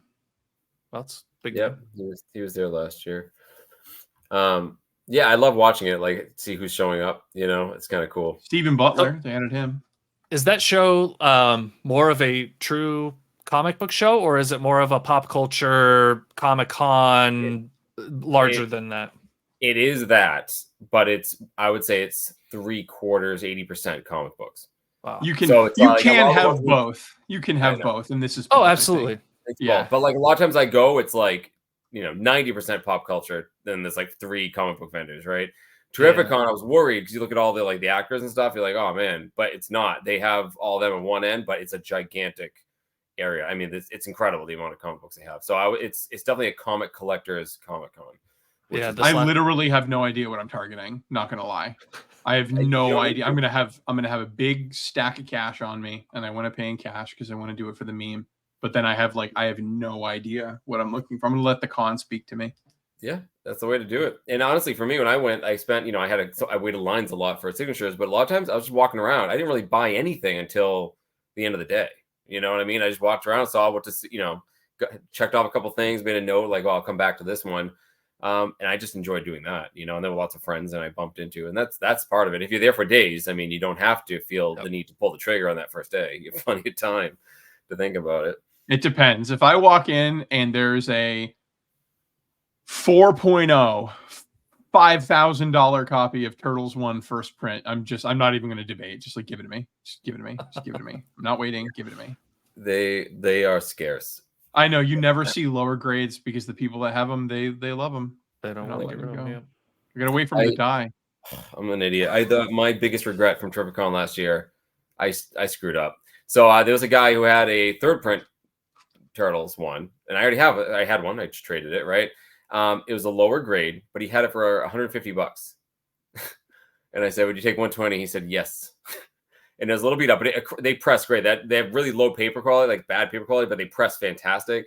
So I had a friend who really wanted one, and for whatever reason, I'm like, I should just bought it and then just gave it to him afterwards. I decided, hold on, I'm gonna go find him in this gigantic place. I found him 20 minutes later. We go back, Gonzo. And he's like, when I told him how much it was, he lost his mind on me. Like, why didn't you buy it? I'm like, I don't know. It was just, I just wasn't thinking, I was tired and just, oops, yeah, that never happened. Someone scoffed up right after me. They probably overheard me talking about it. And as soon as I walked away, they're like, that guy's an idiot. It's mine.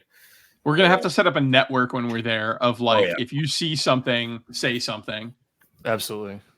Yeah, I've had that regret of like, oh, I see this here, and like there's maybe a couple copies or it might be a good deal. And not that I've gone back and it's gone, but I'll be like driving home, like from a show up in Kansas City or something. And you're like, no, I got everything. Yeah. Oh, son of a, like it's not turning around. I watched someone buy First Rhino for me, wicked cheap. My buddy I was at a show. I could see it the whole time. I'm like, I should get that. And then people talking to me, and I'm like, I should get that. And then I saw it come down. I'm like, no. And then they sold it. And I was like, what? Why didn't I just get it? Like, why didn't I just buy it? So, I don't know what I was waiting for. I was like, just in case something else happened. And just stupid. I actually like watched someone buy it from me as I'm staring at it.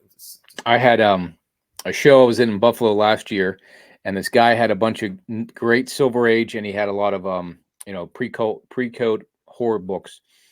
And he had Batman 221 and 251, or 227 and 251, the Neil Adams covers, the homage cover from 31, I think it is, Detective Comics 31, and the Joker cover. He had both of them. And I said, will you trade for them? And he's like, no, I just want cash. I'm trying to sell my collection. I'm like, all right, I'll be right back. I have to sell some books to buy that. I came right back. Mike, just like you said, he sold both of them. Somebody came and took both of them from me. Not even leaving me after one. After you sold books to get the cash? I sold books. I had cash. I'm That's like, rough. here, I'm to buy them. And they were gone. That's rough. The guy's like, I'm so sorry. And then when I saw him at a show a couple months later, he gave me a good deal on a Crime Suspense because he goes, I remember you were coming back to buy that. So it happens. You got to buy them when you got them. But then again, I'm like, to me, I have to sell these in order to get that next book. Right. So, but here's two more I was going to show. I grabbed real quick. This one is a Bruce Timm. I don't know if you guys have seen this one, the Spicy Tales. It's a spicy meatball. Never seen that one? Yeah, there's a Bruce Timm. I think they only made 500 Vampirella convention exclusive cover, and it is dynamic, and I want it so bad. And Bruce Timm reminds me more of the Wally Wood drawing, the Sally Forth. You guys have ever seen Sally Forth? Mm-hmm. You know what I'm talking about, Mike or Ryan? No. I'll have to bring it up here. I may have, like, if I think about it, but she was a 70s Sally Forth comics. They were black and white, big oversized comics. Just this girl walking around with really nothing on, and just like, where's it at here? There you go. I thought that was a comic strip like in the newspaper. Yeah, I saw it. That's what I was coming across, and then I found something that says not for sale to minors. So I don't know if that's it. That must be it. The cheapest copy you can get of that Bruce Timm one is $300. Wow.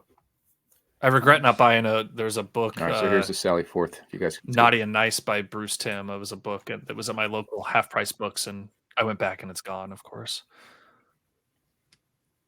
Huh. Here's Sally Forth, number 2, 1977 oversized comic. So you got Sally Forth 2. This number 3 usually goes for a ton of money there. It's the bondage cover thing. Those ones go for big money, but see, this is the stuff that interests me, because this is the stuff that nobody's collecting. Mm-hmm. Yet, right? That's what I'm saying. If somebody has it, they're selling for big money. Yeah, this video goes live, and then it's that same thing like with Dave Stevens. Like, the stuff wasn't expensive 2 years ago, and it's just ramped up. See, I'm such an asshole because I see like $199, and I'm like, that's not bad. That's not bad. Yeah, but So I definitely have Is noticed in comic collecting that your scale of spending changes dramatically compared to other things. Yep. Someone told me that when But I is this- started my YouTube channel. Oh, Alex the Comic Hoarder. I was talking about like I had lots of comics, but I never had expensive comics, and I was saying how I balked at like $100 book or $200 book. I was like, it was good, but he's like, dude, that's gonna change. He's like, the more you collect, you're gonna have nowhere else to go, and he was right. So, and I don't feel comfortable being Mr. Lunch Money Comics, but sometimes you gotta have something, and I'm an adult. I pay my That's taxes. Right, exactly. Yeah, but I mean, how much, for some of these books, it's like, we're all married with, is it something that you should buy this for $80? You're going to get, is it considered art? We talked earlier, like you said, what's at the museum, like the Sally Force stuff, some of these spicy tales, look at this Avengers book. I mean, have you guys seen this one on Instagram? Somebody like basically took the clothes off of Scarlet Witch. I mean, look how curvy she's portrayed in that. Like, who was this? I don't know who drew this one. George Perez, maybe. But I mean, some of this stuff is just, you could really examine it to one side of it and just being a superhero book or great artwork of Dave Stevens, or you could get really, on the other side of things. And some of them do push the envelope. Sally Forth is one of them. Some of the Bruce Timm stuff is, but Well, it's like Congress's definition of porn. It's I know it when I see it. Right. And so like so I'm looking at this and I'm like, I don't see it. Yeah, right. I mean, but again, am I going to spend $80 on the Sally Forth? I don't know. Would I rather spend $80 on a different, key book? No, but JP, we've talked about it too. Like, that's the difference between like Dave Stevens and like the cherry covers, right? Right. Like, would you rather have a gratuitous, cartoony looking girl? Some people are into that, or all the innuendo, Archie stuff. That's like a thing for people. But like, other people want the class. What's the word? The gentleman boner. It's like the classier look. Like that's what we aim for, and that's why I kind of think it passes the. I don't know. It's you a can kind difference of have between, to like auteur, like kind of like, well, I look at like faces, like I think that's. I read the articles, right? I buy the articles. Exactly, yeah. That's what gets me out of hot water a lot, because my wife will see the books and she'll see me reading them, and so like it excuses the cover if I'm like, ooh, a story about an astronaut. Look at this, honey. This has nothing to do with this chick on the cover. But that's the difference between like a Dave Stevens books and put Playboy in the same realm, right? Exquisitely done, and then you grab Penthouse and Hustler, and that's a completely different animal, right? So maybe the Sally Forth. At no point do I look at but at no point do I look at a Dave Stevens cover and go, her dad calls her pumpkin. You know what I mean? Like, right. Yeah. I don't have that moral dilemma. No, and I don't either on that one. Yeah. I don't either, but at least Playboy's done well, and so was the Dave Stevens books and many of these other ones. But you can go down that path and like it becomes, like you said, when you see it. And I think some of these may be. But I guess this is the weird thing. Okay, so like to what the question Ryan asked, like if you had to pick one book, or JPS, like if you had one book, that's the thing. Like for me though, when I think of Dave Stevens, I think of The Rocketeer and the fact I like superheroes and I love the aesthetic of him. Like there is something to be said about like having something classic that's historic because this is the character he's known by. You still get the girl. I mean, she looks great. I love it. But you also get a lot of other stuff going on. Like to me, I guess if I was to have one book, I might just say it's a Rocketeer book out of principle. Like again, not money aside, and scarcity. If you just pick one thing, and I think that's kind of like what we're talking about. It's like we're talking about girly covers, right? That's what like a lot of people are into. But like, is it because you like to look at the cover? It's because you like to read it. For me, the interest in me of Dave Stevens is the art and his story as a person. I think is really interesting. And the girls are less. So I don't know. Does that make sense? I don't want to sound like I'm a prude, but no. I think he's a very tastefully done artist, and that's why you can display the work and explain the detail. I mean, look at Marilyn Monroe. I mean, in this, I mean, it looks just like her. I mean, well, I guess there's never been someone who defended a pornography without using the words tastefully done. Exactly. Every time. Yeah. I guess, but here's the weird thing though, because like what I like about Dave Stevens, the way he does women, is the fact that he likes women. Like he, right? You know what I mean? He sees the beauty of it. You can tell what he liked, and that comes out in his art. Doesn't mean it's not what I have to like, but I'm like, I respect that he definitely had a he had a type, you know, and you can see that. So that's kind of neat that you can actually see what the artist like. I mean, But if you watch his Amazon show, the Amazon documentary, he had the one friend of his that had the Betty Page look, but way curvier. And she was the friend of him, but she looked nothing like the girlfriends that he had drawn to emulate whoever else. So that was interesting, I thought, in that part of it. So that did remind me. One of these books had a Betty Page. Oh, it's this one. You guys see this? Has the Betty Page. This is kind of creepy, guys. This is like something that like that people do on the internet nowadays. They're like, in the very end of this book, you can enter the Betty Page lookalike contest. So I was thinking, like, I didn't know what it was. I was like, but it's literally the last page of this. They want people to send in pictures of girls, like girls sending pictures of themselves, so that the people at Pacific Comics can go, interesting. We need more pictures to make this determination. It's just in the way you read it, it's so creepy sounding. Well, they might have been trying to get cast members for the show before the movie came out. There you go. But Jennifer Connelly showed up, and all was good at that point. She did look like Betty Page in that. Yep. I thought. Well, I think like that Spider-Man I showed. Sorry, jeez, I'm running over you. That Spider-Man I showed in Comics Journal 117. Like, I would have loved to see him do a whole Spider-Man, you know, or superhero look. Yeah, that Betty Page is awesome. Yeah. But I mean, had he done Spider-Man, we wouldn't have some of the best. Probably. I think the best good girl art out there. Maybe Matt Baker, the way he did Phantom Lady, the way Adam Hughes does Tomb Raider. I mean, those are like iconic in my opinion. By Vampirella. Reading, I read that it's called the first graphic novel, the Rust. It rhymes with Rust. That Matt Baker graphic novel. It's supposed to be the first graphic novel. I got a reprint of it and I read it, and it was actually terrible. So the art was beautiful, but it was just a direct story. So I think a lot of times back in these pulpy days, they were pulpy because they were cheap. They weren't investing a lot in the art. The visual art, they were paying the guy dirt, and then the writer got paid dirt. And so you got kind of dirt books that made everybody shekels. And it was just not very good. But some of those, it rhymes with lust, right? Yeah, it rhymes with lust. The main character's name is Rust. That's right.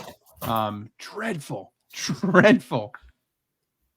So I'm gonna show you guys this. I've only ever bought one book because I liked the girl on the cover.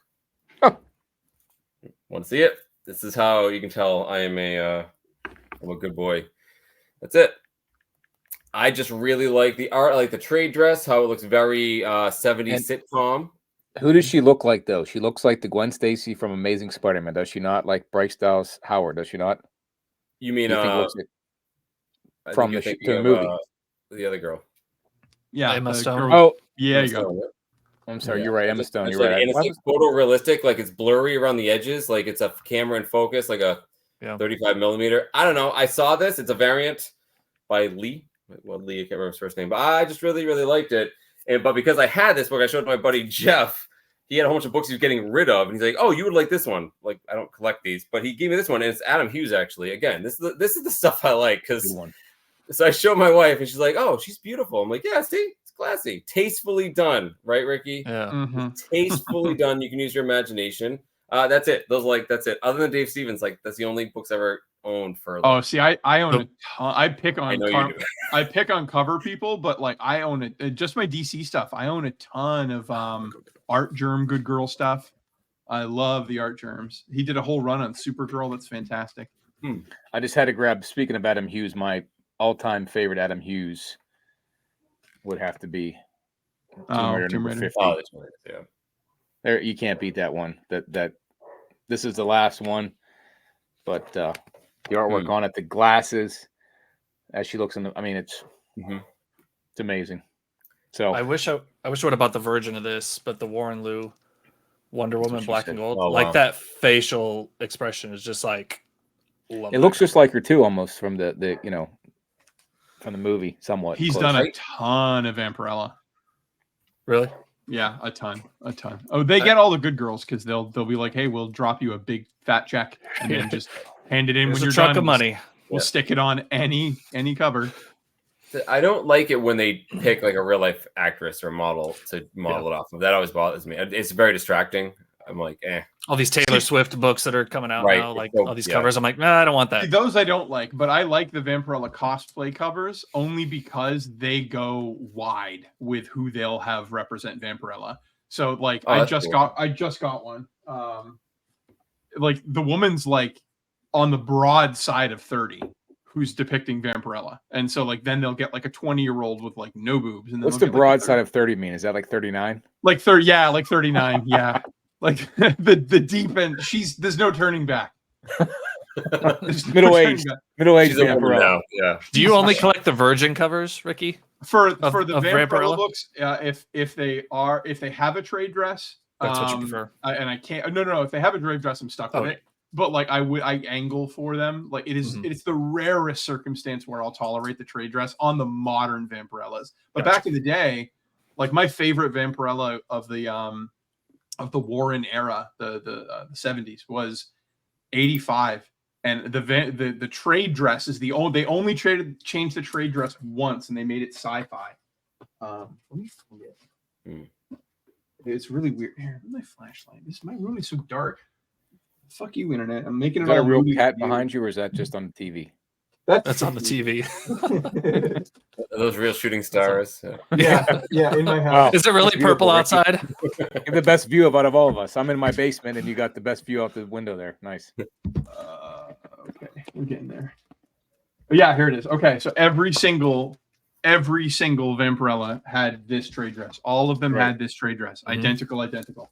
Once they made the sickest. I gotta get this graded. This book's beautiful. They made the sickest sci-fi cover and then changed the trade dress Mm. to this like silver.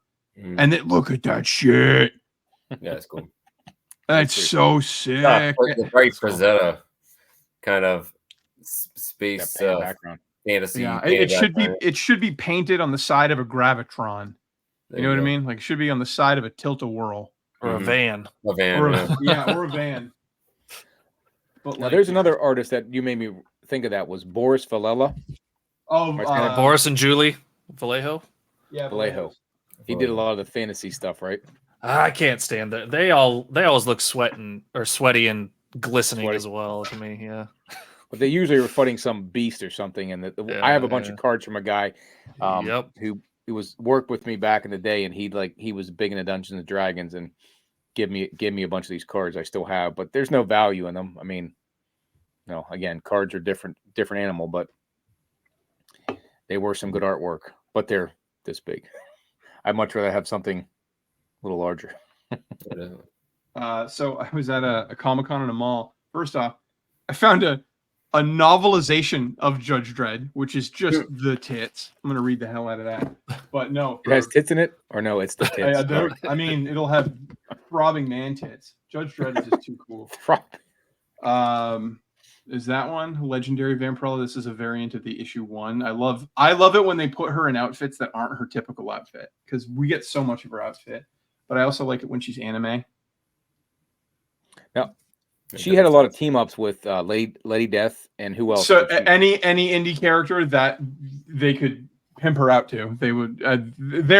The owners of Vampirella have always been like the Vince McMahon of comic books. Like they don't care if they hate you. If you can both make $1, they're both making $1. So they'll team her up with literally. Well, that's like the Red Sonja. She's like that's the thing, right? She's She big teamed Red up with Sonja. her. Yeah. Yeah. How about the gold book, the gold of Emperor or Lady Death that came out in the 90s? Do you have that one, Ricky? I don't have that one. I have her first. So this is what I'm talking about. This lady is like 39 years old, and she's Come on now. playing. She's 450 years old.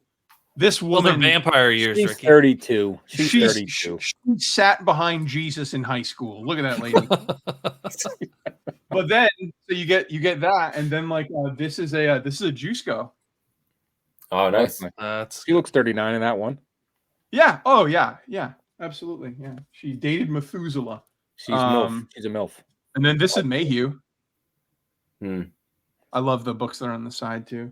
But yeah, I'm always collecting the good girl lady stuff. I can't help it. Well, do you just order all these, Ricky, or do you? I try to find him at cons when I can, but like the problem with Vampirella, if you want to get into Vampirella, God save your soul if you want to get into Vampirella now, because the way it works is like, what comic store is ordering 50 copies of Vampirella? Yeah. Right. So Nobody. what happens is you find people who are in love with the cover, and they will go in and they'll say, I will buy 50 copies of Vampirella, and then I'll buy the 51st one so you can give me the variant. What do they do with them then? The 50 copies, they'll go to Yeah. cons, and then the variants they'll keep for themselves. Yeah. And then I did get the Dawn set. I found this. I have that for my one. guy. I love that Yeah, I've cover. got that. 2. This is all 1 through You 6. dirty dogs, all of you. Isn't like one of them a green cover? Maybe it's the last one. Yeah. I like that one. Yeah. I mean, I saw the first one you showed was like $7 at a show. I'm like, $7 for this? He's like, yeah. I'm like, I'll take it. $7. Like, just some of the stuff you don't see, and they usually overcharge those kind of stuff. So I wish I knew about this stuff because Ricky, I was at a antique place recently, and there was a box full of Vampirella, and some like much dirtier stuff. I didn't recognize any of it, and not only did I not get it, I wasn't sure how much you were into it. They all had trade dress. There was no virgin, and it was so dirty. I cut the footage because I couldn't. It's a family show. Oh, it wasn't dirty like it was dirty. It was both. It was like the stuff he's showing, but most of it was like, oh, did not see that coming. Oh. So yeah, and so I cut the footage. Otherwise, Ricky, I would love for you to virtually see what's in this box. So you before I called you friend, Mike, I watched your channel. And I was watching one of your episodes once, and you were going through like, oh yeah, they had some creepy magazines. Oh yeah, they had some Vampirellas, and they were all lined up. And I was like, he's just leaving bags of cash on the table. Oh, dude. Like So- if you see a Vampirella Warren book it doesn't matter the book. If you see a Vampirella Warren book and it is a 6.5 or higher and they're charging $10, they're giving away $20. Like Dude, they're all the $30. guy I helped sell the collection, he had 2 boxes of Eerie and Vampirella, and he was selling them all for like $5 each. Oh, And my LCS, like, yeah. I'll buy them for $2.50 each, and he was like, no, and he sold them for $5 each, and I didn't know. I looked through them like there was no big keys or anything like that. I was like, oh, okay, but yeah, people they were gone. It's like I think the dealers bought them. Like whole box, like take the whole box. Sure, how much? Here's $100 for this whole box. Next, and they were gone, and I had no idea. The what I was whole looking at. series, all of it was low print run. Every single issue was low print run because it was a small pulp magazine in the 70s. It started in 69, and then the next issue 2, was 1970. But they're beautiful, and the stories are wild. They're wild. They're Tales from the Crypt level wild. There was one, my absolute favorite. It was a man in space, and he lands on a planet of all women. And they're like, we're going to breed you. And he's like, oh boy, I got to get out of here. And we're all like, you idiot. But he's like, I got to get out of here. And there's one girl who's like a dancer lady. And she's like, I believe in you. And I think what they're doing is wrong. And I'm going to help you get out of here. And he's like, oh yeah, thanks so much, babe. They break out. They get on his spaceship and they're leaving. And he's driving the ship. And she's like, I'm so excited to leave with you and leave all that nonsense behind. I'm sure you come from a much more civilized civilization. And he goes, oh yeah, a planet full of men. You're going to be so popular. And the look on her face of where she's going, it's just, that's pretty good. Yeah, that's nice. Oh yeah, they're so good. But that's the interesting part about it is that when I go that antique store that's near me, he has just stuff that hasn't been organized. Those Eerie magazines, the Kung Fu, Shang-Chi Kung Fu magazines. People Deadly didn't. Hands. Yeah, you're not gonna. You don't That's find good those. series. I like Deadly Hands. If I find those cheap, I pick them up. There's one Eerie cover that you should keep your eyes out on. I have it. I just think people that $50 have all those, day. they don't get rid of them. So this That's is a great this is cover. creepy don't. number 50, notable because they put Vampy on it. So it's all the creepy characters that they've licensed. And notice how, like, back in the day, it was all Crypt Keeper guys, all like ugly old men, and the one hot girl at the Her table. on the But side, like, yeah. she looks so good in the cover. But creepy you number don't- 50, if you can get it for any price, it's a $50 bill all day. Really? But the thing of it is it's low print run, it's in demand, but there's a select few people that just, like you said, go buy 50 when they came out for those variant covers, and Yeah. I think the people, those Eerie and there's a couple other horror magazines from that day, Detective Comics, Creepy. Same thing. Yeah. Creepy and Eerie, and then Detective Eerie, Comics, yeah. the police, the true crime ones. You don't find those anywhere. Like people Right. don't sell that stuff. Like It's a niche market, and they're right. People hold on to them. I don't know So why. I have my own little honey hole that I don't care. So I won't give him my money. But if Mike, if you ever come up here, I'll take you. There's All a right. flea market that on the weekend does like there are comics all scattered throughout. And there's a guy and he's got like $30 copies of the police stories. The old Golden Age books. And I've looked at the covers. It's nothing so salacious like, you know, beheading cover or anything. It's all Right. cop stories, but there are people getting thrown in front of trains and stuff like that. And he's selling them for like $30 a piece, but I just don't care.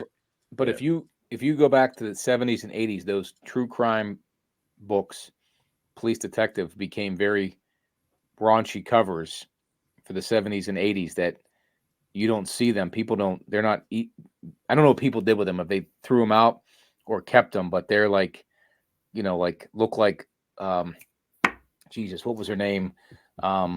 Who was the big actress or the big model? Samantha Fox. They look like Samantha Fox on every of these of those magazines back then, and they're just not. They're just either they were hoarded or they were deleted or burned because they were so salacious for that time frame. I mean, the pulp stories from the 30s were written, you know, very salaciously, but not drawn that way. But as they got into the 40s and 50s and 60s, they became more depicting of the, you know, violence. But in the 70s and 80s, I think that's when it peaked, in my opinion, and you just don't find them. I don't know why, but it's just an interesting genre that I think you're getting from the part of the art to the, you're getting away from the art is what I'm saying. So therefore, that's why there's probably less of a demand for it, but they're hard to find. I don't know why, but Well, the hobby's just so big now, and information is so easy to come by that you get these like little experts where like everybody in this room right now has like one thing that, you know, that challenge they give you at work when they're like, could you talk for 20 minutes nonstop about one subject? Each one of us is an expert in one field of comics where we could talk for 40 minutes nonstop. So like that information's out there. I mean, we're recording it right now. So, oh yeah. But figure we go that's for an where hour, I we went for 2 value hours. as someone who collects weird things besides comic books. I could wax poetic on lots of things more than comic books in my life. But that's why I think I find the most interesting comic books, the ones that are most obscure, to be the most interesting. Because I know lots of people who can talk about X-Men books just as much as I can, or Spider-Man. But that's why, Ricky, I've always said this, man. You put up books I've never seen before, and I could listen to you talk about them all day because it's new to me. And there's not many people that can do that. And I think we're all sort of dancing around it. But like the whole Dave Stevens thing is becoming popular.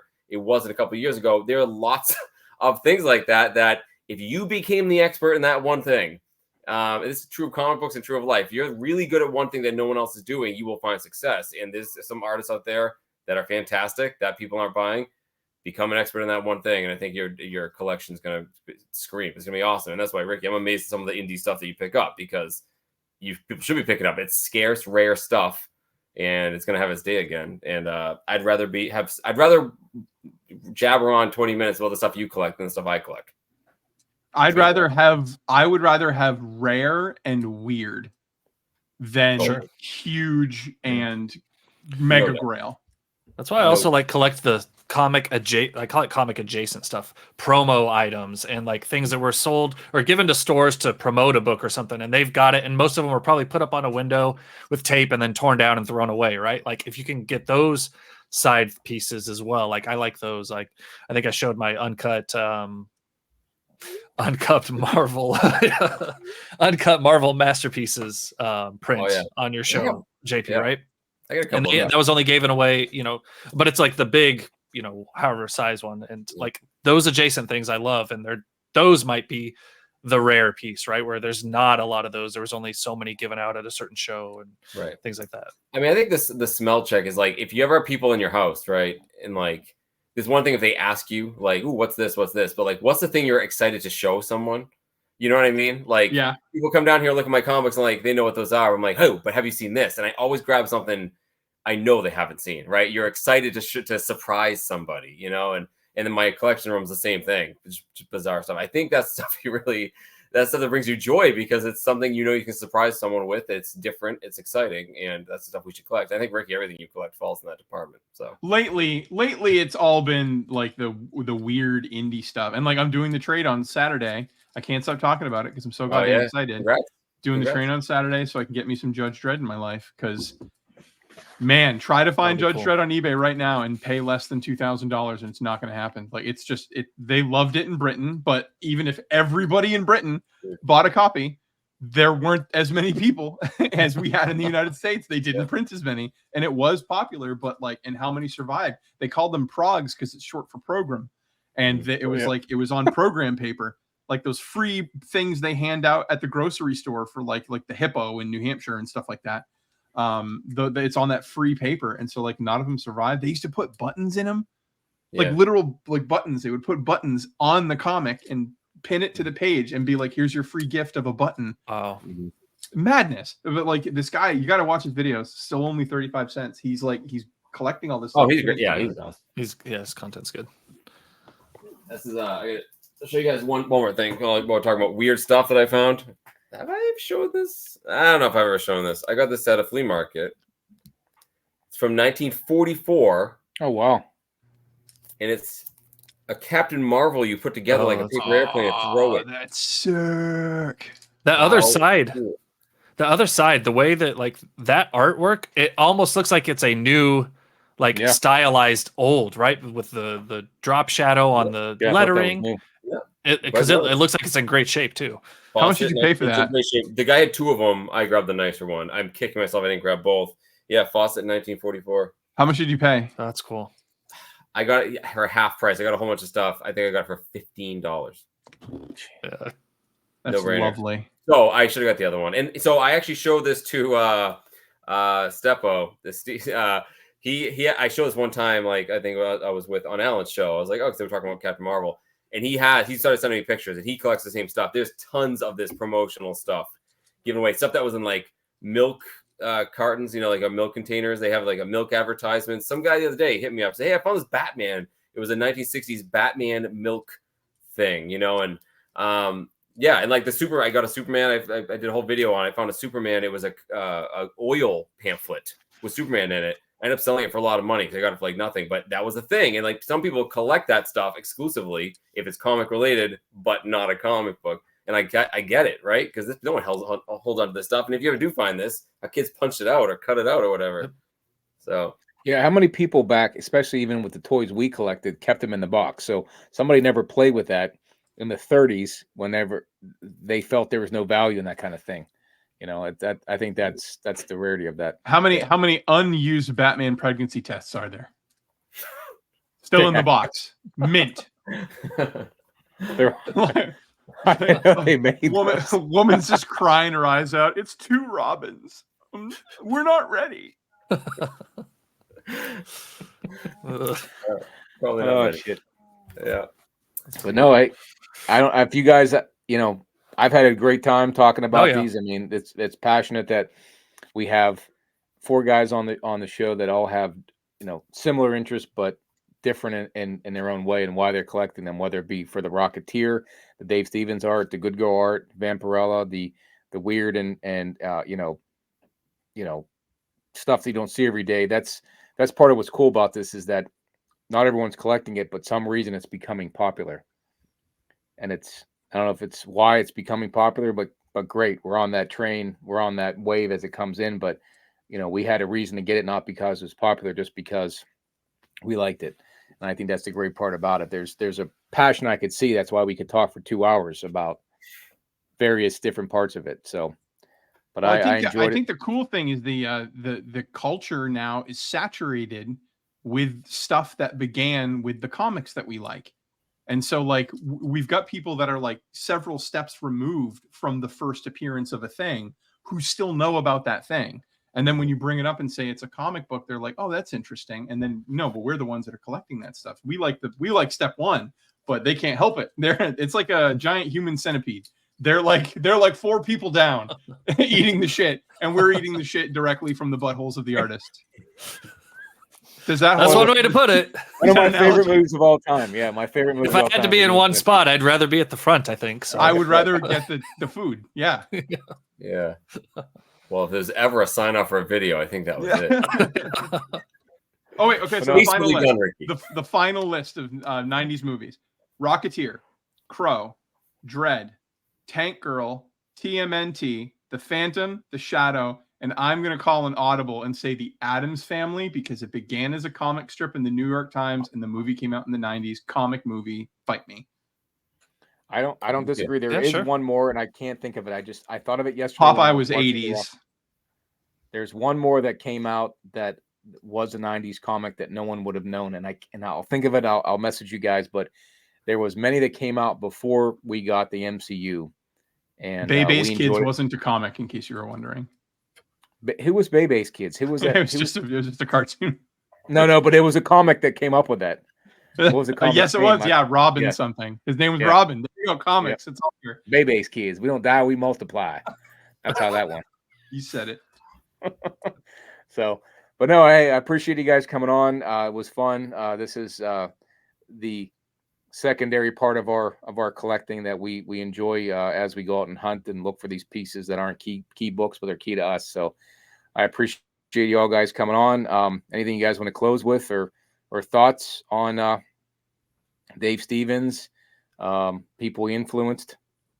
I'd say, like, if this is your first maybe early hearing about Dave or something, check out that video on Amazon Prime. It's it's entertaining. I think it would be watchable for someone that's not super into him yet, and to just get some of the, background story and legacy and introduction to him. I agree. No, a lot to say from Dave Stevens. He left us too early, like many of the great artists that we grew up with and are no longer here. So, no, thanks everybody for watching. We'll see everybody in the next unboxing, the next weird discussion. I have to think of a better line than, I don't know if there's a better line than finding comics in strange and unusual places, Mike. So when I come up with a better one than that, I will say that. But keep hunting comics in strange and unusual places, quote unquote, from Mike. Keep hunting, guys. So peace out, everybody. Thanks, guys, for joining us tonight. Peace out.